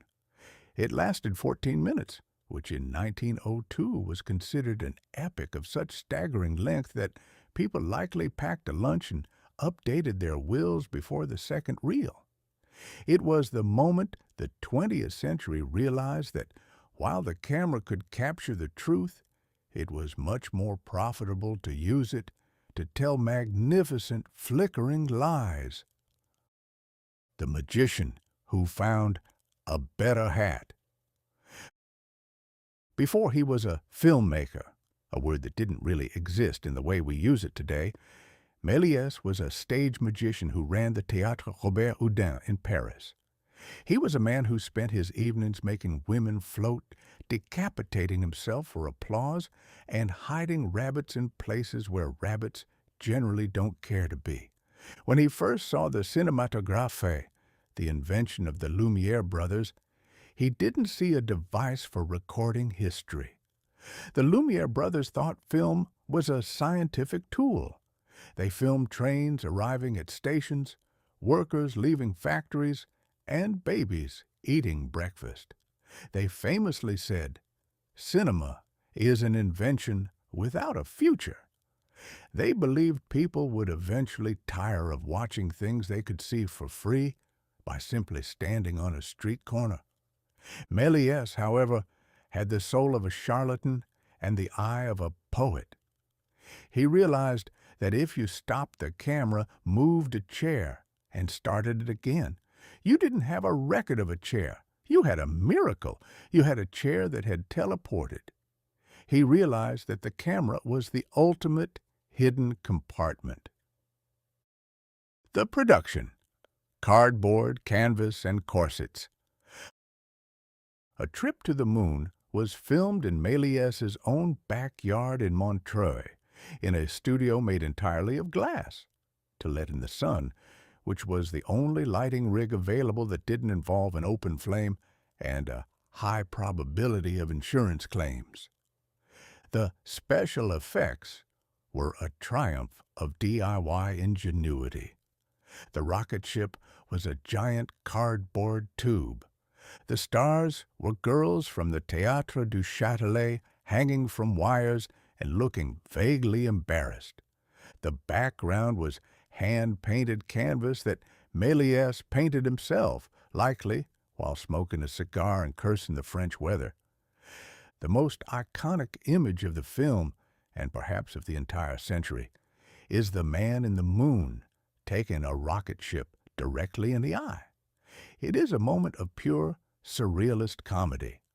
The moon isn't a celestial body or a ball of cold rock. It's a giant, grumpy face made of cheese and theatrical makeup. When the rocket hits, the moon doesn't explode. It just looks annoyed, as if a particularly large mosquito has interrupted its nap. The plot: astronomers in top hats. The story of the film is essentially a Victorian gentleman's fever dream. A group of astronomers, who look less like scientists and more like a collection of mayors who have lost their way to a parade, decide they want to go to the moon. They don't use physics or the equations of Isaac Newton. They don't worry about escape velocity, which, for the record, is roughly v sub e equals the square root of 2gm over r. Where g is the gravitational constant, m is the mass of the Earth, and r is the distance from the center. In 1902, the astronomers simply ignored the math and used a very large cannon. They climb into a bullet-shaped capsule, get pushed in by a line of ladies in very short shorts, because even in 1902 sex sells, and are blasted into space.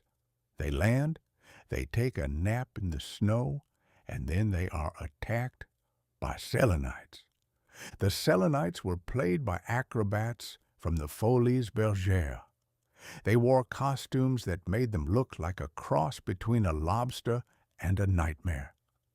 When the astronomers hit them with umbrellas, the Selenites vanished in a puff of smoke. It was the first action movie logic. If the enemy is difficult to choreograph, just make them explode upon contact. The birth of the special effect. Méliès invented almost every trick in the book during this production. The stop trick, stopping the camera to make things appear or disappear. Multiple exposure, running the film through the camera twice to put two images on the same frame. Dissolves, fading one image into another. Hand coloring. Each of the thousands of frames was hand-painted by a literal army of women in a factory. If you wanted the moon to look yellow, someone had to paint it yellow with a brush the size of a toothpick 24 times for every second of footage. Méliès didn't just make a movie, he invented a visual language. He realized that the audience didn't want the truth. They wanted to be dazzled. They wanted to see the impossible made visible. He was the first man to realize that a dark room and a flickering light could turn a group of sensible adults into wide-eyed children. Thomas Edison, the original pirate. If Méliès was the hero of the story, Thomas Edison was the villain. Méliès intended to make a fortune by screening the film in the United States. But Edison's agents got hold of a copy in London, whisked it back to New York, made dozens of illegal duplicates, and screened it across the country. Edison made a literal mint off the film, while Méliès received almost nothing. It was a classic 20th century lesson.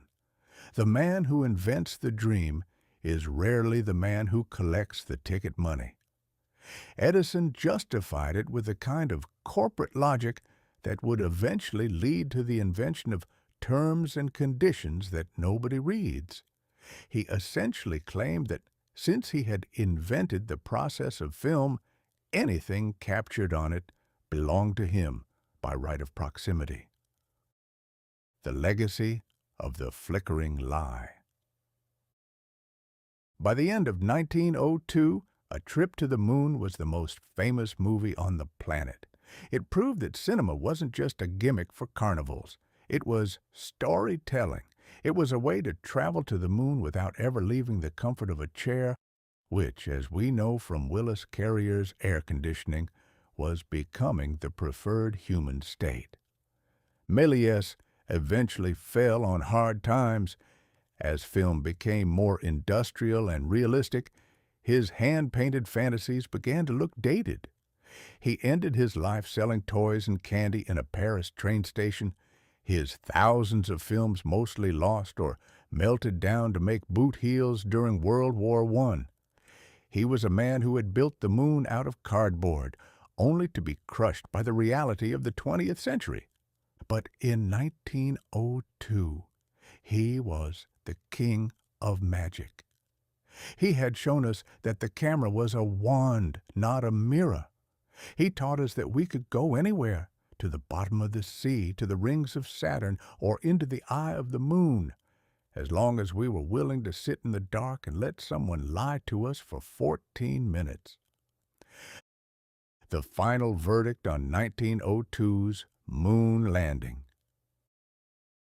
In summary, A Trip to the Moon was the first sci-fi blockbuster, the first instance of global film piracy, the first time an alien was defeated by a parasol, the moment we realized that entertainment is just engineering with the lights turned off.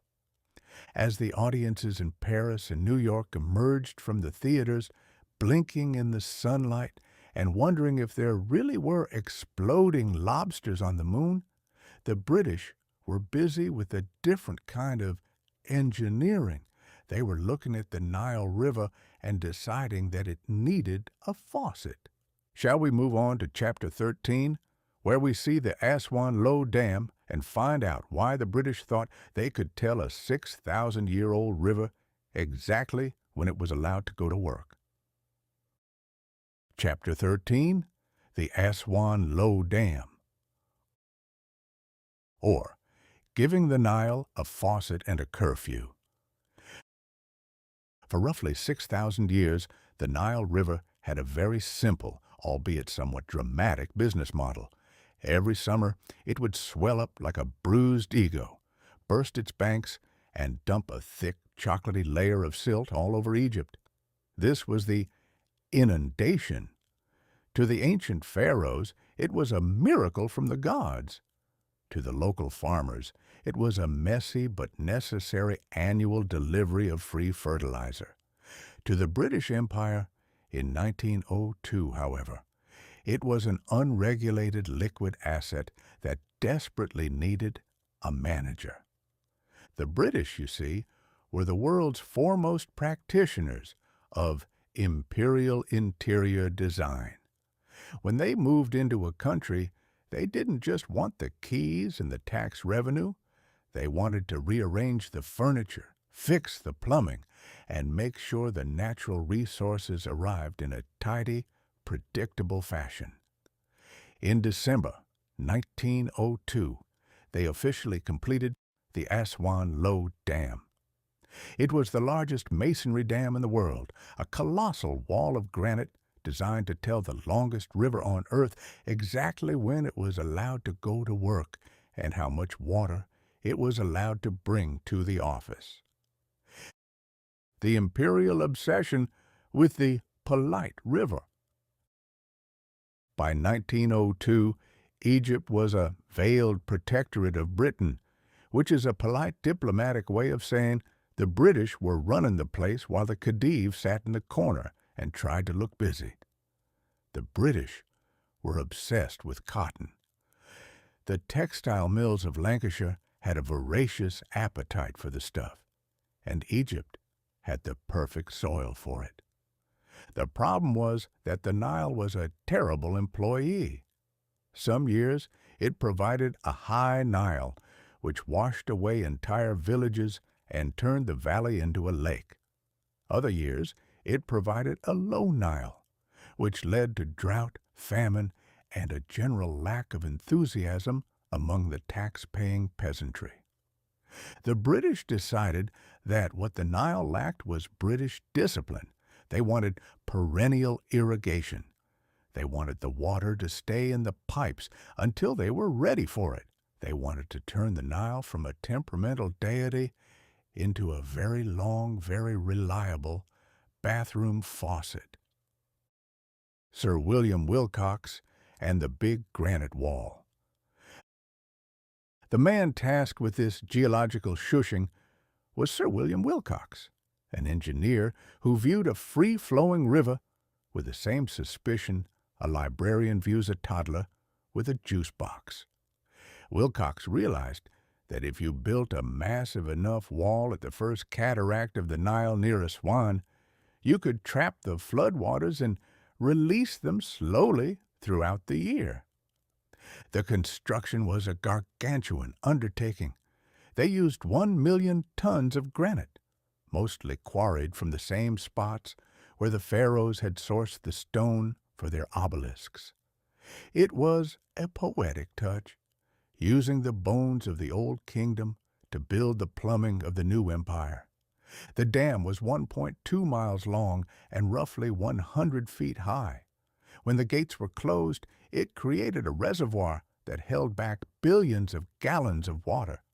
It was a triumph of Victorian masonry, a middle finger made of stone pointed directly at the forces of nature. The British newspapers cheered. The stockholders in London clinked their glasses. Man had finally put a leash on the Nile. The British approach to engineering was much like their approach to tea. Everything is better if you put it in a container and keep it at a controlled temperature. They didn't just want to live in Egypt. They wanted to curate the landscape until it behaved like a well-watered garden in Surrey. The Pearl of Egypt goes for a swim. However, there was a minor aesthetic problem with the Aswan Dam. When you build a giant wall and stop a river, the water behind that wall has to go somewhere. In this case, it went directly over the Temple of Pelée. Known as the Pearl of Egypt, Pelée was a stunning complex of Greco-Roman temples dedicated to the goddess Isis. It was one of the most beautiful spots in the ancient world. But according to the British blueprints, it was also located in the middle of the new storage tank. When the dam was completed in 1902, the Temple of Philae began to experience a new religious ritual, the annual submersion. For most of the year, the temple was underwater. Tourists would hire rowboats to glide over the sunken pylons, peering down through the murky water at the faces of gods who looked understandably annoyed at their new aquatic lifestyle.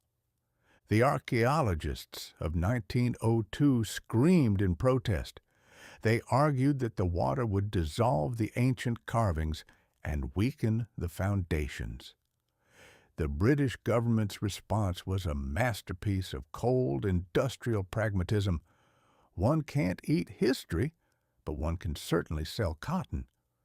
To the imperial mind, 1,000 years of Egyptian heritage was a fair trade for a 20% increase in the annual crop yield. The faucet that wasn't quite big enough. The most hilarious aspect of the Aswan Low Dam is that almost as soon as the British finished it in 1902, they realized they had been too modest. They had spent 4 years and several million pounds building a giant faucet, only to realize within 5 minutes of turning it on that they actually needed a colossal faucet. The demand for water was so high that by 1907, they were already making plans to raise the height of the dam. They raised it again in 1912 and again in 1933. It was a classic case of feature creep. Every time they made the dam bigger, the Nile simply waited for the next flood to prove that it still had more water than the British had granite. Eventually, the Low Dam would be superseded in the 1960s by the Aswan High Dam, a Soviet-funded monster that created Lake Nasser and finally finished the job of putting Pelée entirely underwater until it was moved stone by stone to a higher island in a massive UNESCO rescue mission. But in 1902, the Low Dam was the peak of human achievement, a statement that the 20th century would not be governed by the whims of nature, but by the math of engineers. The silt problem, a lesson in nutrient management. There was one other detail the British overlooked in their 1902 victory lap: silt. By stopping the flood, they also stopped the delivery of the very nutrients that made the Nile Valley fertile for 6 millennia. The Nile wasn't just bringing water, it was bringing the topsoil of Ethiopia. When the water hit the dam, the silt dropped to the bottom of the reservoir. The water that came out of the faucet was clear, clean, and, from a plant's perspective, utterly useless. Within a few decades, Egypt went from having the most naturally fertile soil on earth to becoming one of the world's largest consumers of chemical fertilizers. We had fixed the water supply, but in doing so, we had broken the Earth's own digestive system. It's the great irony of 20th century progress. We spend millions of dollars to solve a problem created by nature, only to find out that nature's problem was actually the solution to a problem we didn't know we had yet. The final verdict on 1902's plumbing. The completion of the Aswan Low Dam in December 1902 was a defining moment for the British Empire. It was the big stick applied to geography. It proved that if you had enough money, enough stone, and a sufficiently large mustache, you could rewrite the rules of a continent. 1902 taught us that rivers can be managed provided you don't mind drowning a few temples. Industrial needs, cotton, will always trump aesthetic needs, ISIS. Nature is a patient loser. It will let you build your wall, but it will slowly fill your reservoir with mud while you're not looking. As the British were celebrating their triumph over the Nile, the Americans were looking at their own wastelands in the West. They decided that if the British could give the Nile a faucet, the Americans could turn the Sahara-like deserts of Nevada and Arizona into a giant vegetable garden. Shall we move on to Chapter 14, where we see the Newlands Reclamation Act and find out why the U.S. government decided that the cactus was obsolete and the irrigated cornstalk was the future of the American dream? Chapter 14, the Newlands Reclamation Act, or How to Convince a Desert It's Actually a Salad Bar. If the British in Egypt were busy giving the Nile a British education in manners and punctuality, the Americans in 1902 were looking at the western United States and deciding that God had simply run out of budget halfway through the project. To the eyes of an Easterner, accustomed to the lush, rain-soaked hills of Virginia or the damp, tuberculosis-friendly alleys of New York, the West was a vast, shimmering mistake. It was millions of acres of sagebrush, lizard real estate, and dirt so dry it could turn a glass of water into a memory before it hit the ground. But in June 1902, President Theodore Roosevelt signed the Newlands Reclamation Act. It was a piece of legislation that essentially told the American desert, "You're fired from being a wasteland. Report to the Department of Industrial Corn by Monday morning." The Great Arid Lie. To understand the Newlands Act, one must understand the peculiar American psychological condition known as manifest destiny. This was the belief that Americans were divinely ordained to occupy the entire continent from sea to shining sea, regardless of whether the land in between actually wanted them there. By 1902, we had the sea on both ends, but the shining part in the middle was looking a bit dusty. For decades, the government had been handing out land like it was candy at a parade. "Go west, young man," they cried, and the young men went. They arrived in places like Nevada, Arizona, and Eastern California, only to discover that you cannot grow wheat on a diet of pure sunlight and optimism. You need water, and in the West, water is more than a liquid. It is a religion, a legal battleground, and a very effective way to get shot by your neighbor. In the West, they say that liquor is for drinking and water is for fighting over. By 1902, the fighting had reached such a fever pitch that the federal government decided the only way to keep the peace was to build a very expensive plumbing system for the entire Sunset. Francis Newlands, the man who hated dust. The act was named after Francis G. Newlands, a senator from Nevada. Now, representing Nevada in 1902 was a unique challenge. The state's primary exports were silver and loneliness. Newlands realized that if Nevada was ever going to be more than just a place people hurried through on their way to San Francisco, it needed to turn green. Newlands was a progressive, which in 1902 meant he believed that any problem, be it poverty, corruption, or a lack of rain, could be solved with enough engineers and a sufficiently large pile of taxpayer money. He proposed that the government should sell public lands in the West and use the proceeds to create a reclamation fund. This fund would pay for massive irrigation projects, dams, canals, and tunnels to bring water to the thirsty soil. TR and the strenuous land. Theodore Roosevelt loved the idea. To TR, a desert was wasted land. He had a deep, visceral dislike for anything that wasn't being useful. A forest should be harvested sustainably, a mountain should be mined, and a desert should be farmed. He viewed reclamation as a moral crusade.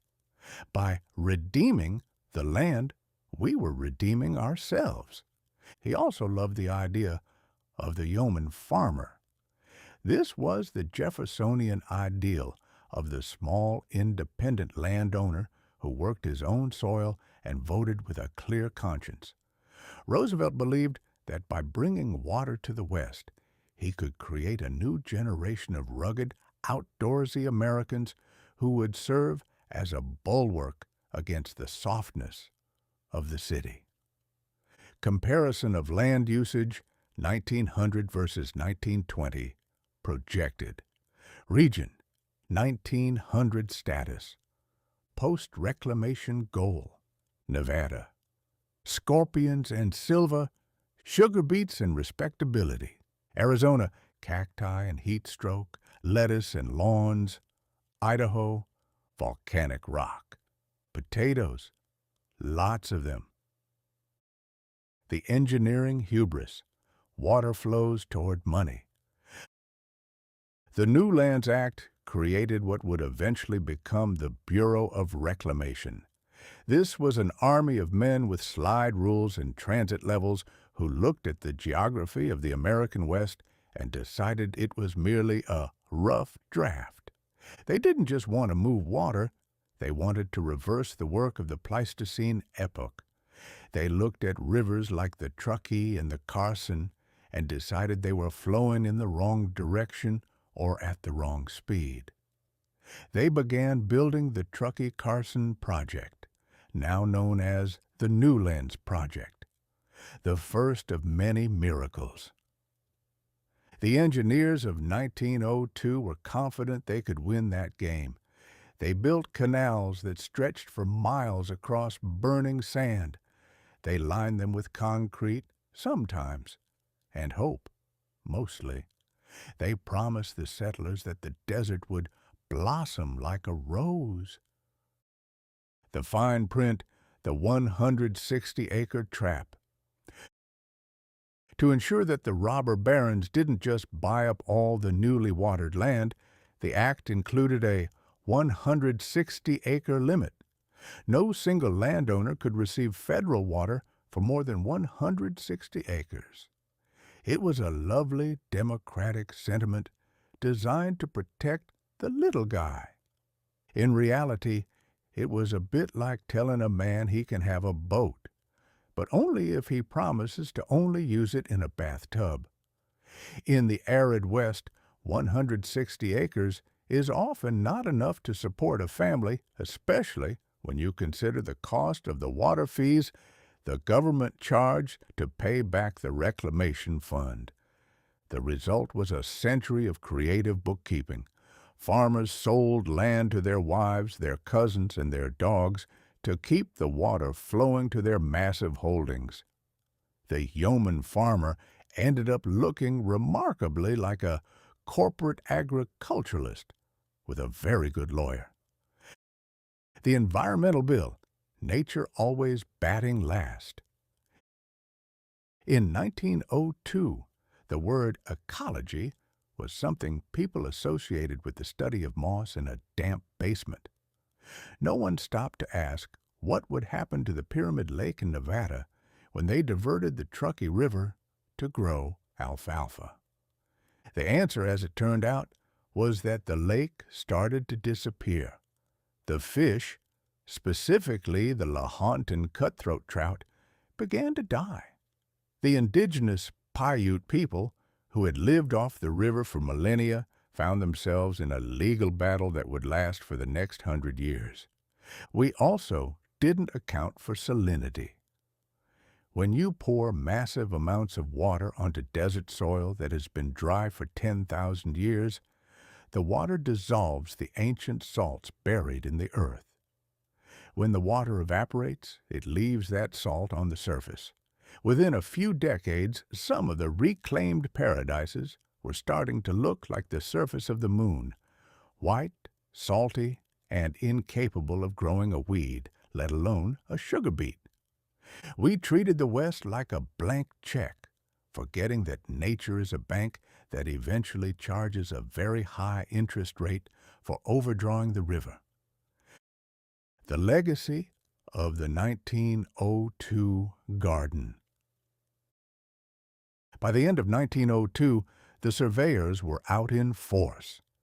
The era of the high dam had begun. The Newlands Act would eventually lead to the construction of the Hoover Dam, the Grand Coulee, and the massive plumbing system that allows millions of people to live in Phoenix, Arizona, despite the fact that Phoenix is essentially a suburban oven. 1902 was the year we decided that aridity was an insult we didn't have to take lying down. we chose to ignore John Wesley Powell, the one-armed Civil War vet who had warned back in the 1870s that there wasn't enough water in the West to support the kind of agriculture we were planning. We preferred the Twain-ish optimism of the engineers. We learned that money can make water flow uphill as long as there's a politician at the top. A desert is just a garden that hasn't been properly intimidated yet. Small-scale democracy, 160 acres, is often a casualty of large-scale engineering. As the first shovels hit the dirt in Nevada, another part of the American welcome mat was being permanently retracted. While we were inviting farmers into the desert, we were busy telling a certain group of people they were no longer invited to the country at all. Shall we move on to Chapter 15, where we discuss the Chinese Exclusion Act going permanent, and find out why 1902 was a year of opening the taps for water, but closing the gates for people? Chapter 15, The Chinese Exclusion Act Goes Permanent, or The Art of the Perpetual Keep Out sign. In 1902, the United States was feeling particularly good about itself. We had reclaimed the desert, we had civilized the Philippines, mostly by hitting them until they stopped moving, and we had successfully taught air how to behave in a Brooklyn printing shop. We were the gleaming storefront of the 20th century. However, like any fine establishment, we were also very concerned about the wrong sort of person loitering on the sidewalk. In April 1902, Congress looked at the Chinese Exclusion Act, a piece of legislation that had been hanging around like a temporary fence for 20 years, and decided that temporary was far too flirtatious a word. They passed the Chinese Exclusion Extension Act, which made the ban on Chinese laborers permanent. It was a historic moment.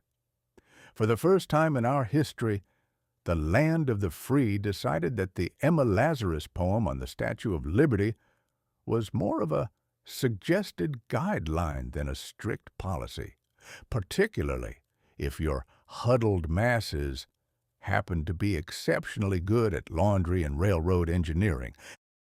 The 1882 hangover.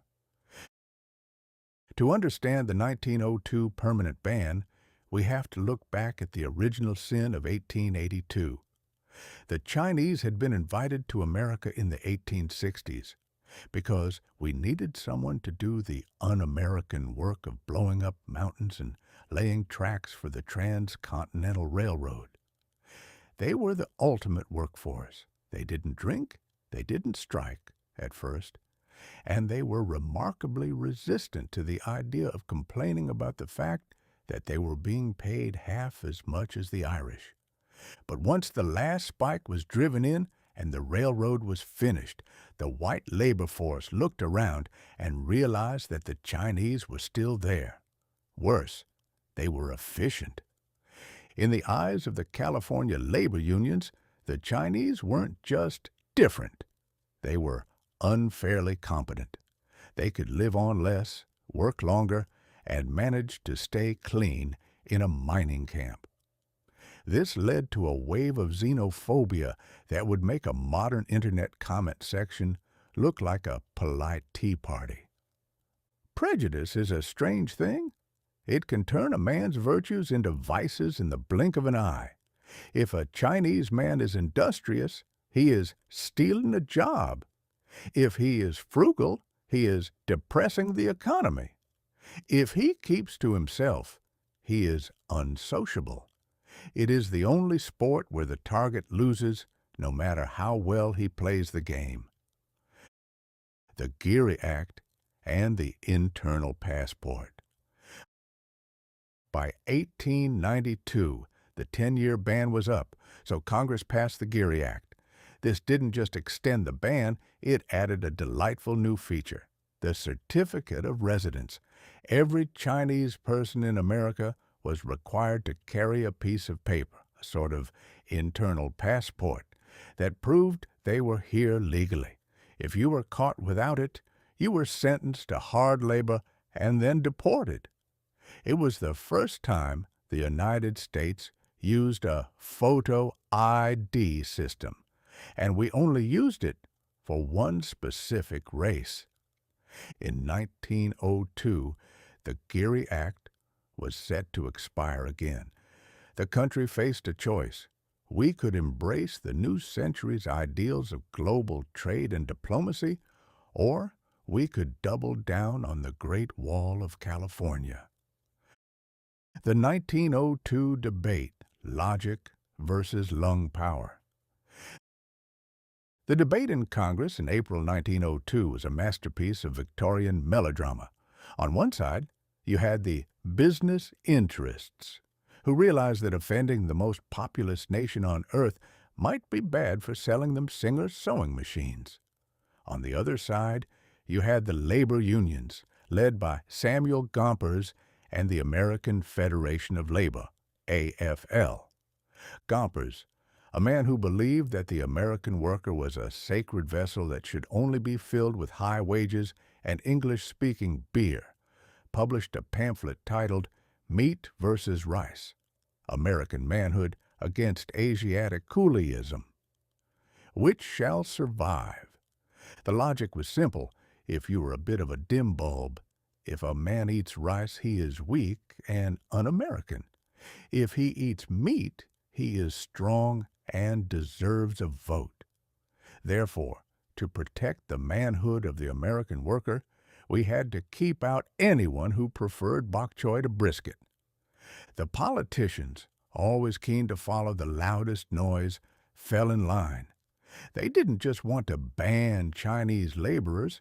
They wanted to make sure they couldn't even come here as tourists, students, or merchants without an interrogation that would make a Spanish inquisitor feel lazy. The permanent ban, checking the forever box. On April 29, 1902, the act passed. It didn't just extend the exclusion for another 10 years, it extended it indefinitely. It also applied the ban to the new territories, Hawaii and the Philippines, to make sure the contagion didn't spread through our brand new empire. This created a legal nightmare for the roughly 100,000 Chinese people already living in America. They were now permanent aliens ineligible for citizenship. They could pay taxes, they could build cities, but they could never belong. The act also gave birth to the first real era of illegal immigration. Since legal entry was impossible for laborers, a black market emerged. People were smuggled in across the Canadian and Mexican borders. This led to the creation of the paper sons, young men who would buy the identity of a Chinese-American citizen and then spend months memorizing the history of a family they had never met, so they could pass the grueling interrogations at Angel Island. The Angel Island interrogation, a quiz for your life. If you were a Chinese person trying to enter America after 1902, you didn't just walk off a boat. You were sent to Angel Island in San Francisco Bay, while the Europeans at Ellis Island were usually processed in a few hours. The Chinese at Angel Island were often held for weeks or months. The interrogations were designed to trip you up. How many steps are there to your house in China? Who lives in the third house in the fourth row of your village? Which way does the window in your grandmother's kitchen face? If your answers didn't match the father's answers perfectly, you were sent back. It was a war of nerves, a test of memory where the prize was the right to go work in a laundry for 14 hours a day. The 20th century was supposed to be the era of the individual, yet we started it by telling an entire race of individuals that they were a yellow peril. We were terrified that they would take over the country, apparently unaware that the best way to keep a man from taking over your house is to invite him inside and charge him rent. The irony of 1902. The great irony of the 1902 permanent exclusion is that it happened at the same time we were screaming about the open-door policy in China. We wanted China to keep its doors open so we could sell them our goods, but we wanted to keep our doors closed so they couldn't sell us their labor. It was a one-way mirror of diplomacy. We viewed ourselves as the benefactors of the world, bringing civilization to the dark corners of the globe. Yet we were terrified of the very people we were trying to civilize actually showing up to see how we were doing. 1902 taught us that. Permanent is a very long time in politics unless you're talking about a tax cut. Economic fear is the most effective fuel for racism. The welcome mat has a very specific whites-only sign on the underside that we only flip over when the economy gets a case of the jitters. The legacy of the wall? The Chinese Exclusion Act wouldn't be repealed until 1943, when we realized it was a bit awkward to ban the citizens of our primary ally in the fight against Japan, but the damage done in 1902 lasted for generations. It created a bachelor society of aging Chinese men who could never bring their wives over. It created a culture of secrecy and paper names that still haunts many family trees today. As the ink was drying on the permanent ban, the world was moving on to more polite alliances. In London and Tokyo, diplomats were signing a different kind of paper, one that would prove that while we didn't want Chinese laborers, we were perfectly happy to have a Japanese Navy as our best friends. Shall we move on to Chapter 16, where we witness the Anglo-Japanese alliance and find out why the British and the Japanese decided to get married for the sake of annoying the Russians? Chapter 16, the Anglo-Japanese Alliance, or how to end a century of splendid isolation with a very formal blind date. By early 1902, Great Britain was feeling like the last person left at a high society garden party who realized they'd forgotten to bring a friend, and everyone else was whispering about them behind the topiary. For nearly a century, the British Empire had practiced a policy known as splendid isolation. This was a magnificent, albeit slightly arrogant geopolitical strategy that essentially said, "We are so powerful, so wealthy, and so remarkably well-dressed that we don't need allies. Allies are just people who want to borrow your money or drag you into their messy family feuds. We shall sit here on our island, manage our colonies, and drink our tea in peace." But as we saw in South Africa with the Boer War, isolation stops being splendid the moment you realize you're spending £200 million to chase a farmer across a desert and nobody is cheering for you. By 1902, the British looked around and realized the neighborhood had changed. Germany was building a navy, France was still being French, and Russia was slowly, inexorably oozing toward India like a giant, cold-blooded glacier. On January 30th, 1902, the British finally blinked. They walked across the room and asked Japan to dance. It was the first time in modern history that a Western power had signed an equal military alliance with an Eastern power. It was a marriage of convenience that left the rest of the world wondering if the British had finally lost their monocles. the splendid loneliness of the British lion. To understand why Britain would team up with a country on the other side of the planet that had only opened its doors to the world 40 years prior, you have to understand the Great Game. The Great Game was a long-running competition between Britain and Russia for control over Central Asia. Russia was like a house guest who refuses to leave and keeps moving the furniture closer to your bedroom door. Every time the Russians took a step toward the borders of India or the ports of China, the British had a collective nervous breakdown.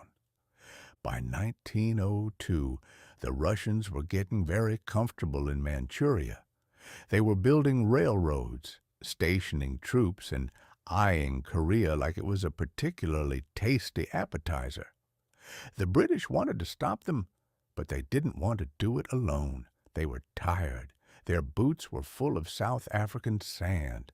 They needed a local deputy to keep an eye on the Russian bear while they went home to have a nap. Japan, the overnight empire. While Britain was the old crusty aristocrat of the world, Japan was the new money kid who had just spent 30 years in an intensive self-improvement course. After the Meiji Restoration, Japan had transformed itself from a feudal society of samurai and rice paddies into a modern industrial power with steamships, telegraphs, and a very impressive collection of Western-style hats. The Japanese were also terrified of Russia. They viewed Korea as a dagger pointed at the heart of Japan, and they were reasonably certain that if the Russians took Korea, the next stop would be Tokyo. So you had two nations, one old and tired, one young and ambitious, who both shared a mutual burning desire to see Russia fail. It was the perfect foundation for a friendship. International alliances are rarely built on love. They are built on a shared list of people you both dislike. If you find someone who hates the same neighbor you do, you don't need a marriage certificate. You just need a shared fence and a supply of rocks. The terms, the 2-against-1 rule. The Anglo-Japanese alliance was signed in London by Lord Lansdowne and Count Hayashi Tadasue.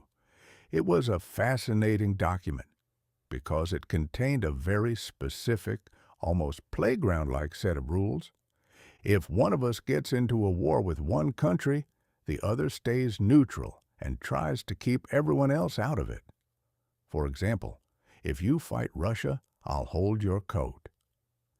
If one of us gets into a war with two countries, the other must jump in and start swinging. For example, if France helps Russia, then it's a tag team match, and I'm coming off the top rope. This was a brilliant bit of diplomatic chess. The British knew that Russia and France had a mutual defense treaty. By signing this deal, the British were telling France, if you help your friend Russia fight Japan, you'll have to fight the British Navy too. Are you sure you want to do that? Our tea is cold, but our cannons are very, very warm. The shock of the equal handshake. The significance of 1902 wasn't just the military strategy, it was the racial psychology. In the world of 1902, the white man's burden was still the dominant theme. The idea that a European power, the master of the seas, would treat an Asian nation as a total equal was a slap in the face to the entire concept of Western superiority. The Kaiser of Germany, Wilhelm II, was horrified. He spent half his time drawing hysterical cartoons of the Yellow Peril threatening Europe. He couldn't understand why the British would betray their European cousins to team up with the islanders. But the British didn't care about European cousins. They cared about their ledger. Japan offered a high-quality modern navy in the Pacific, For the low, low price of a signature, it allowed the British to pull their own ships back to the North Sea to keep an eye on the Germans. It was outsourcing, a century before the word became a corporate buzzword. The Twain verdict, a marriage of necessity. As Mark Twain might have observed, a man who carries a cat by the tail learns something he can learn in no other way. The British were carrying the cat of global empire, and the tail was getting slippery. By 1902, they realized that holding on alone was a recipe for getting scratched. The alliance changed the world in three major ways. It gave Japan a green light. With the British Navy keeping the rest of Europe at bay, Japan felt confident enough to take on Russia directly.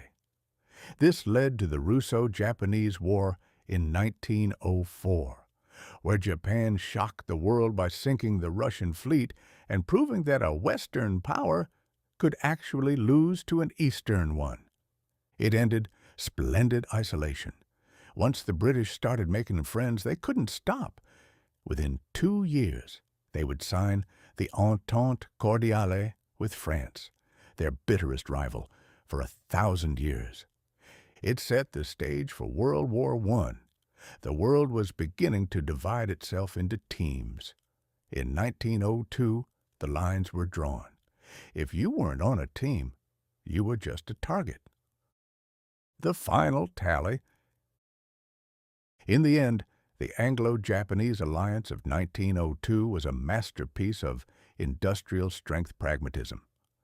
It was the British Empire admitting that it could no longer run the world by itself, and the Japanese Empire announcing that it was ready to help, for a price. The British got a watchdog in the East. The Japanese got a seat at the big boys' table. And the Russians got a very clear message that their Manchurian vacation was about to get very, very expensive. As the diplomats in London were toasting their new best friends with sake and sherry, the world was shifting beneath their feet. The 19th century order of one superpower was dead. The 20th century was going to be a crowded, loud, and very dangerous place, where you had to choose your friends carefully, because they were the only ones who would help you move the bodies. But while the empires were reshuffling their alliances, a small island in the Caribbean was finding out that independence often comes with a very long American-made leash. Chapter 17. Cuba's Independence with Strings. Or how to give someone the keys to a house while changing all the internal locks. By May of 1902, the United States was finding itself in a peculiar position. We were a nation born out of a violent revolutionary allergy to being a colony. Yet we had spent the last 4 years acting like a helicopter parent with a massive navy and a penchant for tropical sugar. We had liberated Cuba from Spain in 1898, mostly because we felt that having a decaying European empire in our backyard was a bit like having a neighbor who keeps a rusted, haunted carnival in their front lawn. It was unsightly, it smelled of stale popcorn and wood rot, and we were reasonably sure we could run the rides better. But the American public had a problem. We had promised, quite loudly and in writing, specifically the Teller Amendment, that we weren't going to annex Cuba. We had told the world that our intentions were as pure as a Sunday school teacher's first thoughts of the morning. So, on May 20th, 1902, we finally decided to let Cuba have its independence. It was a magnificent ceremony. The American flag came down in Havana, and the Cuban flag went up. There were tears, there were cheers, and there was a very long, very complicated legal document called the Platt Amendment tucked into the Cuban Constitution that essentially said, "You are now entirely free to do exactly what we tell you to do." The Platt Amendment, the prenuptial agreement of nations. To understand Cuban independence in 1902, you have to understand Senator Orville Platt. Platt was a man who believed that liberty was a fine thing, but management was even better. He realized that if the United States simply left Cuba to its own devices, the Cubans might do something truly radical, like run their own country in a way that didn't prioritize American sugar interests or our desire to keep the Caribbean as an American-only swimming hole. So he attached a rider to the Army Appropriations Act of 1901, which we then forced the Cubans to write into their new Constitution. If they didn't include it, the U.S. Army was going to stay in Havana until the end of time, or at least until everyone's wool uniforms went permanently out of style. The Platt Amendment contained several terms and conditions that would make a modern software user agreement look like a simple love letter. Imagine you've just been given a brand new car, but the person who gave it to you insists on sitting in the passenger seat with a dual control brake and the right to decide who you can go on a date with. First, there was the No New Friends Clause. Cuba was forbidden from signing any treaty with a foreign power that might impair its independence. Now, impair was a term we reserved the right to define. If Cuba wanted to talk to Germany about trade, we might decide that looked like an impairment. If they wanted to invite France over for a glass of wine, we might find that suspicious. Second, there was the checkbook clause. Cuba couldn't take on any public debt that they couldn't pay off with ordinary tax revenue. We didn't want them owing money to anyone but us. It was fiscal responsibility at the end of a bayonet. But the third part was the real kicker, the open door clause. Cuba had to agree that the United States could intervene with military force whenever we felt that life, property, or individual liberty was at stake. This essentially turned the United States into a permanent, uninvited bouncer at the Cuban nightclub. If the Cubans elected a president we didn't particularly care for, or if there was a local riot over the price of bread, we could simply barge back in, fix the problem as we saw fit, and then send the Cubans the bill for the ammunition we used. The $2,000 roommate, Guantanamo Bay. The most enduring part of the 1902 independence was the provision for Guantanamo Bay. The United States decided that for the protection of Cuba, and by Cuba, we meant the future site of the Panama Canal and our own lucrative coastline, we needed a few naval stations on the island. We settled on a piece of land in the southeast called Guantanamo. The lease was a masterpiece of diplomatic absurdity. We agreed to pay Cuba roughly $2,000 a year in gold for the right to hold the bay. It was a lease that could only be ended if both parties agreed, or if the United States decided we were bored and wanted to move out.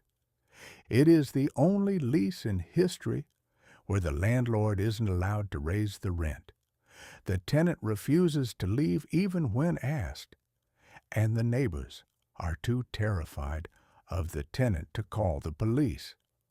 We bought ourselves a permanent front row seat to the Caribbean for the price of a decent mid-sized carriage and a couple of healthy horses.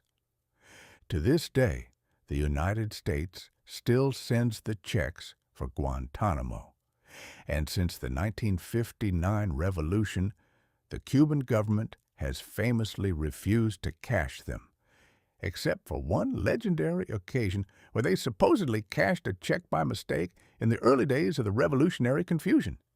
The rest of those checks sit in a desk drawer in Havana, serving as a very expensive, very paper-based form of silent protest. May 20th, 1902. The Great Flag Swap. The actual day of independence in Havana was a study in theatrical irony. General Leonard Wood, the American military governor, was a man who had spent 4 years cleaning up Havana's streets, building schools, and trying to convince the Cubans that they really, really liked American-style bureaucracy.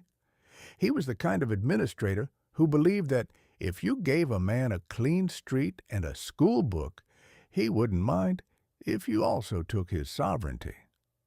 At noon, Wood stood on the balcony of the Palace of the General Captains. He read the proclamation. The American flag was lowered to a 45-gun salute, and the new Cuban president, Tomás Estrada Palma, was sworn in. Estrada Palma was a fascinating choice. He had spent many years in exile in the Central Valley of New York, running a boys' school. He was so pro-American that he was essentially a Yankee who happened to wear a guayabera. He had spent so much time in the States that he probably had a favorite baseball team and a secret longing for a brisk New York winter. To the Americans, he was the perfect independent leader, a man who would do exactly what he was told without us ever having to say it out loud.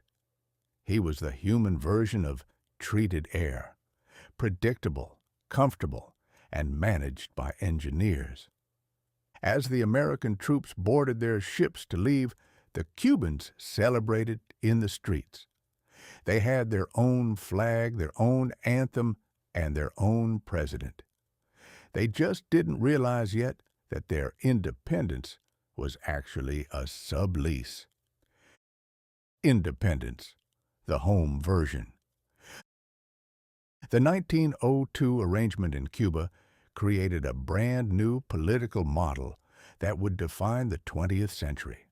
The protectorate. It was imperialism light. It allowed the United States to reap all the benefits of owning a colony, the sugar, the tobacco, the strategic naval bases, without any of the administrative headaches like having to provide the citizens with American rights, constitutional protections, or a pesky seat in Congress. If the Philippines was the big stick applied directly to the head, Cuba was the big stick used as a very long, very sturdy leash. We didn't necessarily want to own the dog. We just wanted to make sure it only barked at the people we didn't like and always brought us the morning newspaper without slobbering on it. We gave Cuba the right to govern itself, provided it didn't do anything we didn't like. It was a bit like giving a teenager the keys to the car but keeping the steering wheel in your own lap. "You can honk the horn all you want, kid," we said, "but I'm the one who decides which way we're turning at the next 4 intersections." The legacy of the strings. The Platt Amendment remained a part of the Cuban Constitution until 1934, when it was finally repealed as part of Franklin Roosevelt's good neighbor policy. But by then, the pattern had been set. For the next 50 years, Cuba would be a playground for American investors, a backyard for the American Navy, and a cautionary tale about what happens when you let a superpower help you write your founding documents. 1902 taught us 3 things about the New World Order. Sovereignty is a flexible concept, especially if you have a lot of sugar and your neighbor has a lot of cannons. A lease is only as good as the Navy backing it up, and our Navy was feeling very good that year. Democracy is a wonderful gift to give a neighbor, provided you keep the receipt in case you want to return it for store credit later. As the American ships sailed out of Havana Harbor, looking back at the tiny, waving flag of a free Cuba, the world was turning its attention to a different kind of freedom. In a small pizzeria in New York, a man was about to register a business that would do more to conquer the American palate than any army could ever dream. Chapter 18: Lombardies and the Pizza Revolution, or How a Flat Piece of Bread Ended the Reign of the Boiled Potato. While Theodore Roosevelt was busy swinging his big stick at trusts and volcanoes, and the British were trying to put the Nile River into a straitjacket, a much more delicious revolution was simmering in a basement in Lower Manhattan. In 1902, the American diet was, to put it politely, a grim and colorless affair. If you were a person of means, you ate heavy French sauces that could clog a mid-sized drainpipe. If you were a person of the working class, you ate boiled beef, gray vegetables, and bread that had the structural integrity of a kiln-fired brick. It was a world where flavor was treated with the same suspicion one might reserve for a pickpocket. But in a small shop at 53½ Spring Street, an Italian immigrant named Gennaro Lombardi was preparing to do something that would change the shape of the American waistline and the American weekend forever. He was about to receive the first official license to sell pizza in the United States. It was the moment the 20th century stopped being a century of meat and potatoes and started being a century of extra cheese and pepperoni. The Neapolitan export, more than just a snack. To understand the magnitude of Lombardi's achievement, one must first realize that in 1902, most Americans viewed Italian food with the same suspicion they viewed anarchism, or not wearing a hat in public.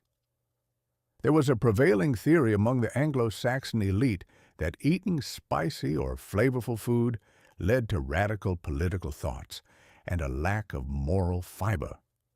They believed in the bland diet, a culinary philosophy that suggested if you boiled everything until it was the color of a wet sidewalk and the texture of wet cardboard, you would remain a productive, obedient, and thoroughly bored citizen. Gennaro Lombardi, a baker from Naples, did not subscribe to this theory of culinary gloom. He arrived in New York in the late 1890s and started working in a small grocery store.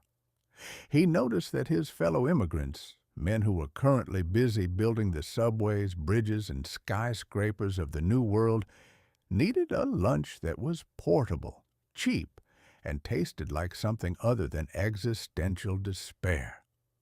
He started making pizza napolitana. At the time, it wasn't a meal, it was a street food. It was something you grabbed while dodging a horse-drawn carriage or arguing with a union boss. It was the food of the people, made by a man who understood that a growling stomach is a universal language. The coal-fired secret. Lombardi's pizza wasn't cooked in the modern sanitized electric ovens we see today. In 1902, New York was powered by anthracite coal. If you recall our earlier discussion on the Great Coal Strike, this was the very black diamond that almost froze the Northeast that same year. Lombardi used a massive coal-fired brick oven that could reach temperatures exceeding 800 degrees Fahrenheit. This heat was essential.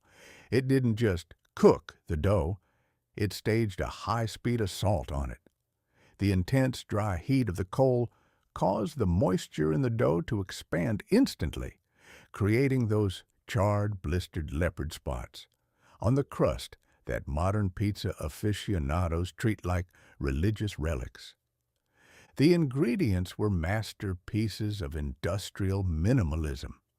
The dough, a simple mix of flour, water, salt, and yeast. The sauce, San Marzano tomatoes, crushed by hand into a bright, acidic pulp. The cheese, fresh mozzarella, which in 1902 was often made right in the back of the shop using curd and a healthy amount of elbow grease. The garnish, a single sprig of basil and a drizzle of olive oil. It was a culinary miracle. It used the raw, ancient heat of the 19th century to create the vibrant, high-speed flavor of the 20th. The 5-cent slice, democracy in a paper wrapper. In 1902, Lombardi's didn't have cardboard boxes. If you wanted a pizza, you walked in, Gennaro cut a piece of the pie for you, wrapped it in a piece of brown paper, often a discarded newspaper, and handed it over. The standard price was 5 cents.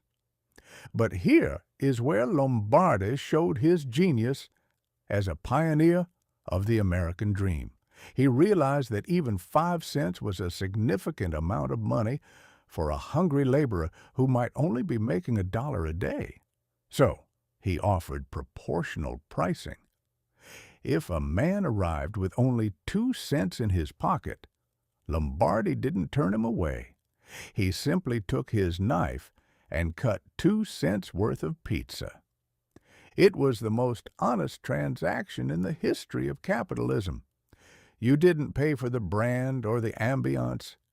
You paid for the surface area of the dough. He was essentially treating dinner as a commodity that could be traded in small increments, much like the stocks J.P. Morgan was busy manipulating a few blocks south on Wall Street. If you were a small man with a small hunger, you got a small slice. If you were a large man with a large nickel, you got the world. The pizza menace, a culinary culture shock. While the immigrants of Little Italy were lining up for their 5-cent slices, the rest of New York was a bit confused. The New York Times and other respectable papers of the era occasionally wrote about this strange Italian pie as if they were describing a newly discovered species of deep-sea jellyfish. They described it as a flat cake covered in tomatoes and cheese, often warning their readers that it was highly seasoned and perhaps disturbing to the stomach of a gentleman. There was a subtle, and sometimes not so subtle, racial element to the early pizza craze. To the meat and potatoes crowd, pizza was another foreign influence threatening to undermine traditional American values. They feared that the garlic-heavy breath of the Italian worker would somehow contaminate the pure onion-scented air of the Republic. But pizza had a secret weapon that no politician or social critic could defeat. It was delicious. You can argue with a man's politics, you can argue with his religion, and you can certainly argue with his choice of hat. But it is very difficult to argue with melted cheese on a crispy, coal-fired crust. Pizza was a stealth invader. It started in the basements and the tenements, and it slowly, irresistibly, began to work its way up the social ladder. It was the only immigrant that was eventually welcomed into every neighborhood in the country without a background check. The birth of the pizza dynasty. Lombardi's wasn't just a restaurant. It was a university for the crust. Gennaro Lombardi trained the men who would go on to open almost every other legendary pizzeria in New York. Anthony Tortono. Pero started as a baker at Lombardi's before moving to Coney Island to open Tortono's. John Sasso learned the trade at Lombardi's before opening John's of Bleecker Street. Pasquale Patsy Lancieri spent his apprenticeship at Lombardi's before opening Patsy's in East Harlem. Every major school of American pizza can trace its family tree back to that one coal-fired oven on Spring Street in 1902. Gennaro was the founding father of a nation that didn't know it was a nation yet, the United States of Pizza. He taught a generation of bakers that the secret to success wasn't just the recipe, but the relationship between the fire, the brick, and the hungry man on the street. The social impact. The first fast food. Before the drive-thru, before the burger, and long before the taco, there was the pizza slice. It was the first true fast food in the sense that it was designed specifically for a person on the move. In 1902, the world was speeding up. People were working in high-pressure factories, riding the new elevated trains, and generally rushing toward a future they couldn't quite see yet. The sit-down 3-hour lunch was a luxury for the wealthy and the idle. The American worker needed something he could hold in one hand while he checked his pocket watch with the other. Pizza was the fuel of the Industrial Revolution. It was portable. It didn't require utensils. It didn't need a plate. And the paper it was wrapped in served as both a carrying case and a napkin. We think of innovation in 1902 as being about electricity and precision-engineered Cadillacs. But the invention of the slice was just as important. It taught Americans that eating could be a solo activity, a mobile activity, and, above all, an efficient activity. It was the culinary version of the assembly line, fast, standardized, and satisfying. The final verdict on 1902's pizzeria. By the end of 1902, Lombardi's was a neighborhood institution.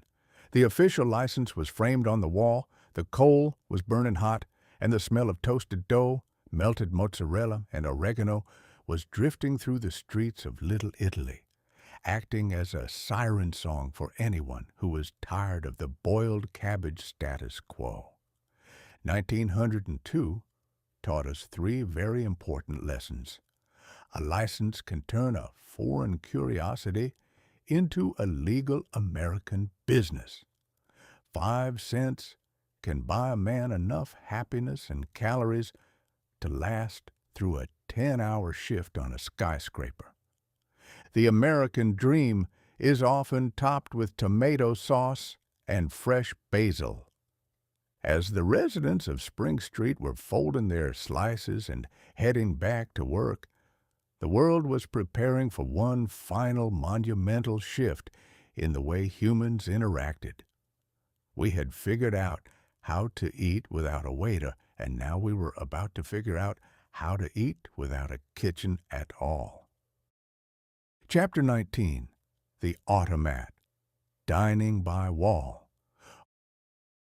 Or, the peak of human achievement. Lunch without having to speak to a waiter. By the summer of 1902, the American public was becoming increasingly convinced that human interaction was a bit of a design flaw in the machinery of daily life. We had already figured out how to buy a car through a catalog, how to travel to the moon via a projector, and how to keep our air from being damp without having to fan ourselves like a Victorian debutante. The final frontier of social avoidance was, of course, the restaurant. In 1901, if you wanted to eat out, you had to deal with a waiter. In the early 20th century, a waiter was often a man who viewed your presence in his establishment as a personal inconvenience. He required a tip, he expected a conversation, and he possessed the terrifying power to forget your soup if he didn't care for the cut of your jib or the shade of your necktie. But on June 9, 1902, in Philadelphia, Joseph Horn and Frank Hardart unveiled a revolutionary concept that promised to fix the human problem once and for all. They opened the first automat. It was a restaurant, where the food sat behind little glass windows and the staff remained hidden behind a wall, presumably living in a state of silent culinary grace. It was dining by wall, and it was the most significant advancement in human antisocial behavior since the invention of the deadbolt. The art of the nickel. To understand the automat, you must first worship at the altar of the nickel. In 1902, the 5-cent piece was the universal key to the city. A nickel could buy you a slice of Lombardi's pizza, a ride on a streetcar, or a 14-minute trip to the moon on film. But at Horn and Hardart's, the nickel was more than currency. It was a mechanical command. The automat was essentially a giant, steam-powered, marble-clad vending machine. The walls were lined with rows of small, brass-framed glass doors. Behind each door sat a plate of food, a ham sandwich, a slice of apple pie, or perhaps a dish of baked beans. You walked up to the wall, found the item that looked least like a regret, dropped your nickels into a slot, and click! The door popped open. It was the first time in history that a man could get a hot meal simply by feeding a wall. It appealed to the American love of gadgets, the American love of speed, and the American love of not having to explain to a waiter why he wanted 2 desserts and absolutely no vegetables. The invisible labor, the Wizard of Oz in a chef's hat. The genius of the automat was its theater of invisibility. From the customer's perspective, the food simply appeared behind the glass, as if by spontaneous generation. In reality, there was a frantic hive of activity happening just inches away on the other side of the wall. Behind the gleaming chrome and marble sat a small army of invisibles, the drum fillers. When a customer opened a door and removed a piece of pie, a bell would ring in the kitchen. A worker would immediately slide a fresh slice onto a rotating drum and close the latch. The nickel throwers. At the front of the house sat the nickel throwers, women in glass booths who could change a $5 bill into a stack of nickels with a speed that suggested they had been born with 10 fingers on each hand and a deep distrust of the decimal system. The coffee lions. The coffee was dispensed from magnificent silver spigots shaped like lion heads. It was considered the best coffee in the city, mostly because it was brewed fresh every 20 minutes and didn't have time to acquire that burnt office flavor that defined most turn-of-the-century caffeine. Democracy at a marble table. The automat was the ultimate social leveler. Because there were no waiters to judge your clothes and no reserved tables for the elite, everyone ate together. You could find a billionaire sitting next to a bricklayer, both of them staring intently at their respective plates of Salisbury steak. It was the first truly classless dining experience. The tycoon liked it because it was efficient and got him back to the office. The working girl liked it because it was clean and she didn't have to worry about a waiter flirting with her for a larger tip. And the immigrant liked it because he didn't have to speak perfect English to get fed. You didn't need a vocabulary. You just needed 2 nickels and a functional index finger. In a traditional restaurant, the wait time was a mystery based on the kitchen's chaos. In the automat, the delay was effectively 0. The only thing standing between you and a ham sandwich was your own ability to make a decision. The hygiene obsession. Gleam over germ. 1902 was a year obsessed with sanitation. The discoveries of Louis Pasteur were finally filtering down to the general public, and people were starting to realize that the invisible monsters we call germs were everywhere. The automat looked like a laboratory that had accidentally been decorated as a palace. Everything was marble, glass, and chrome. It was bright, it was white, and it was scrubbed until it shone. In an era when most restaurant kitchens were dark, damp pits of despair, the automat's wall of glass was a symbol of transparency. You could see the food. You could see that no human hand had touched your sandwich since it was wrapped in wax paper. It was safe food for a paranoid new century. It gave the illusion of a world where technology had finally solved the messiness of biology. We weren't just eating, we were participating in a mechanical ritual of purity.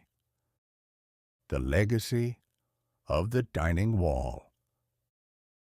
By the end of 1902, the Philadelphia automat was so successful that plans were already being made to move into New York City, where it would eventually become the spiritual heart of Manhattan.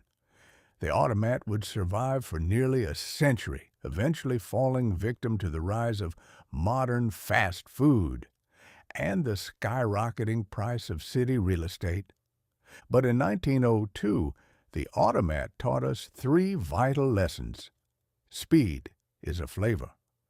To a man on the move, a quick sandwich tastes better than a slow steak. Privacy is a luxury. People will pay a premium to be left alone with their thoughts and their macaroni and cheese. Technology is a waiter. A machine doesn't care about your social status. It only cares that your nickel is the right weight and size. As the last customers of 1902 dropped their final nickels and wiped the crumbs from their marble tables, they looked toward the horizon. The year was closing. We had fixed the air, the economy, the desert, and the dinner. We had even brought a detective back from the dead. But as we turned the page to 1903, a new sound was beginning to drift across the country. A sound like a very loud, very angry sewing machine. Two brothers from Ohio were packing their bags for a windy beach in North Carolina, and the world was about to find out that reclaiming the desert was nothing compared to reclaiming the sky. Chapter 20, 1903 is polishing its propellers. Or, why the world is about to get very small and extremely loud. By the shivering end of December 1902, the human race was looking in the mirror and barely recognizing itself. We had entered the year as a collection of disjointed empires and dusty frontiers, and we were leaving it as a global neighborhood that was increasingly air-conditioned, radioactive, and covered in tomato sauce.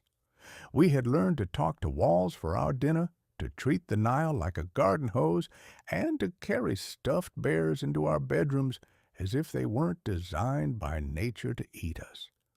But as the calendars were being swapped for the 1903 editions, a strange rhythmic clattering was echoing out of a bicycle shop in Dayton, Ohio. It was the sound of two brothers, men who spent their days adjusting spokes and tightening chains, deciding that the Earth's gravity was more of a polite suggestion than a law of the universe. Wilbur and Orville Wright were spent, exhausted, and covered in the kind of grease that doesn't wash off with anything less than industrial-strength lye. They were polishing propellers. They were tinkering with a small temperamental internal combustion engine, and they were about to prove that if you have enough stubbornness and a decent set of bicycle tools, you can eventually kick the birds out of the sky. the Dayton alchemists.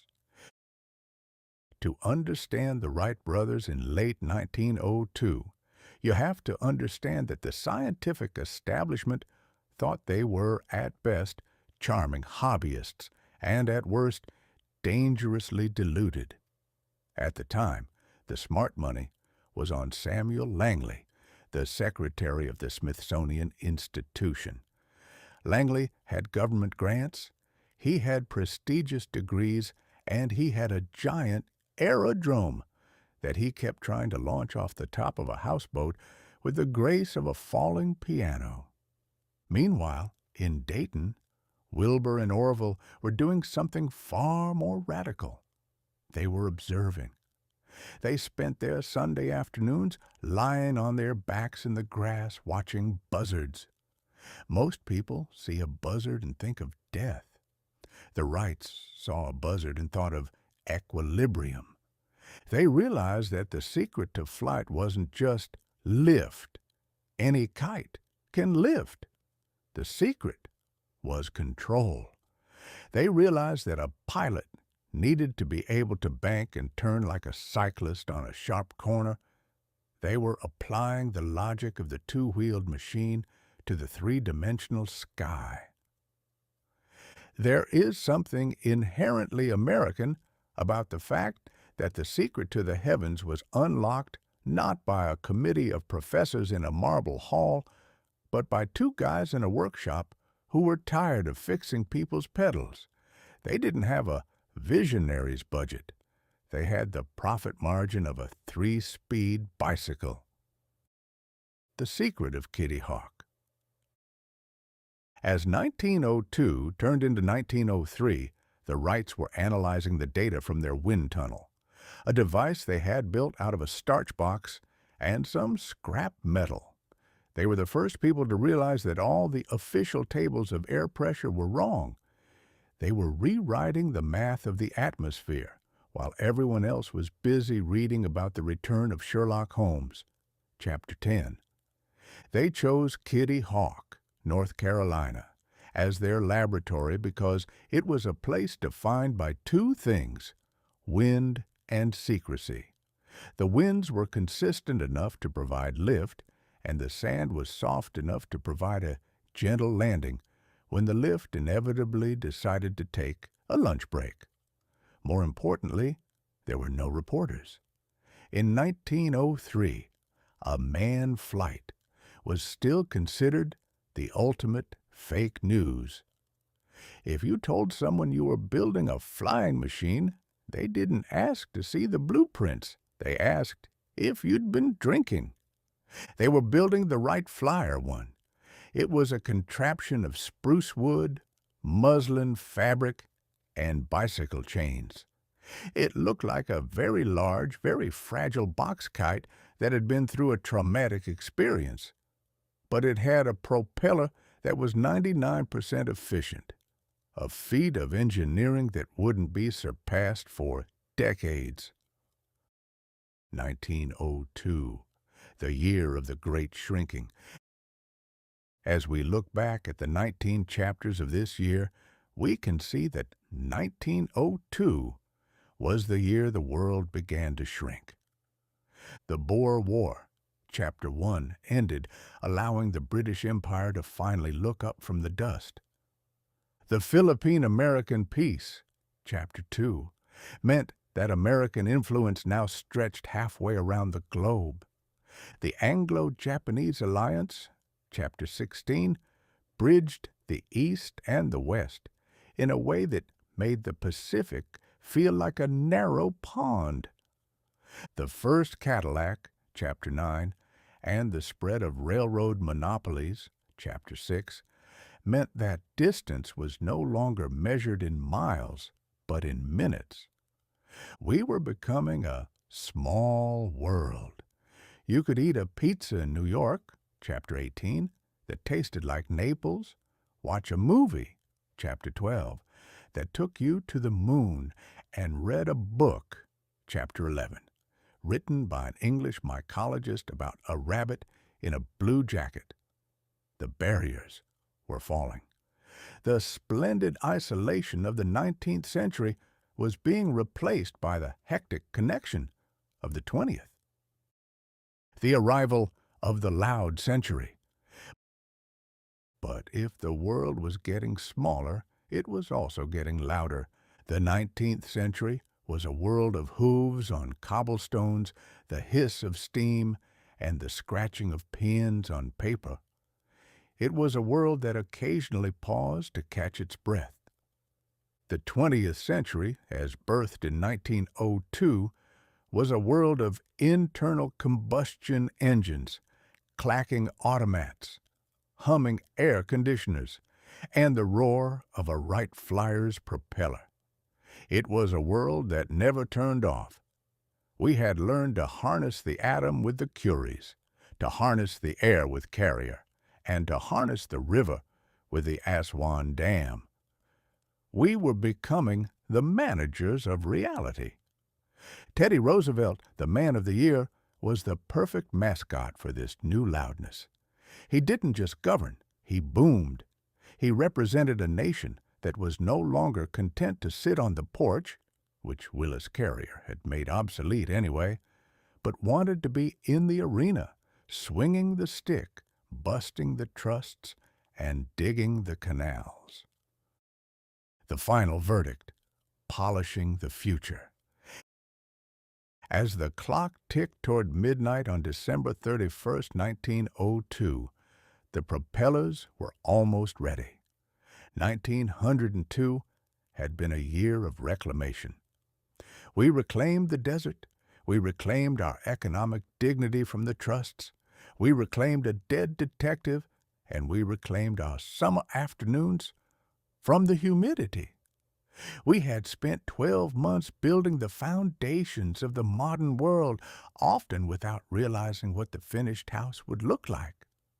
We were leaving behind a world where a man's horizon was limited by the speed of his horse, and entering a world where a man's horizon was limited only by the amount of fuel in his tank and the courage in his heart. We are a strange species. We spend our lives trying to make things easier, faster food, cooler air, better transport, and then we spend the time we've saved wondering why we're so stressed. In 1902, we invented free time and efficiency at the same time, and we've been trying to reconcile them ever since. The Wright brothers would fly in December of 1903. It would last only 12 seconds, and it would cover a distance shorter than the wingspan of a modern jumbo jet. But in those 12 seconds, the 19th century would officially end. The ground was no longer our limit. As the fireworks of the new year began to burst over the cities of the world, 1903 was indeed polishing its propellers. The 20th century was finally ready to take off, and God help anyone who wasn't wearing their goggles. Twain's parting thought. If I were to leave you with one final observation on this momentous year, it would be this. Progress is like a mule. It can pull your wagon to market, but if you don't watch it carefully, it'll kick your teeth in when you aren't looking.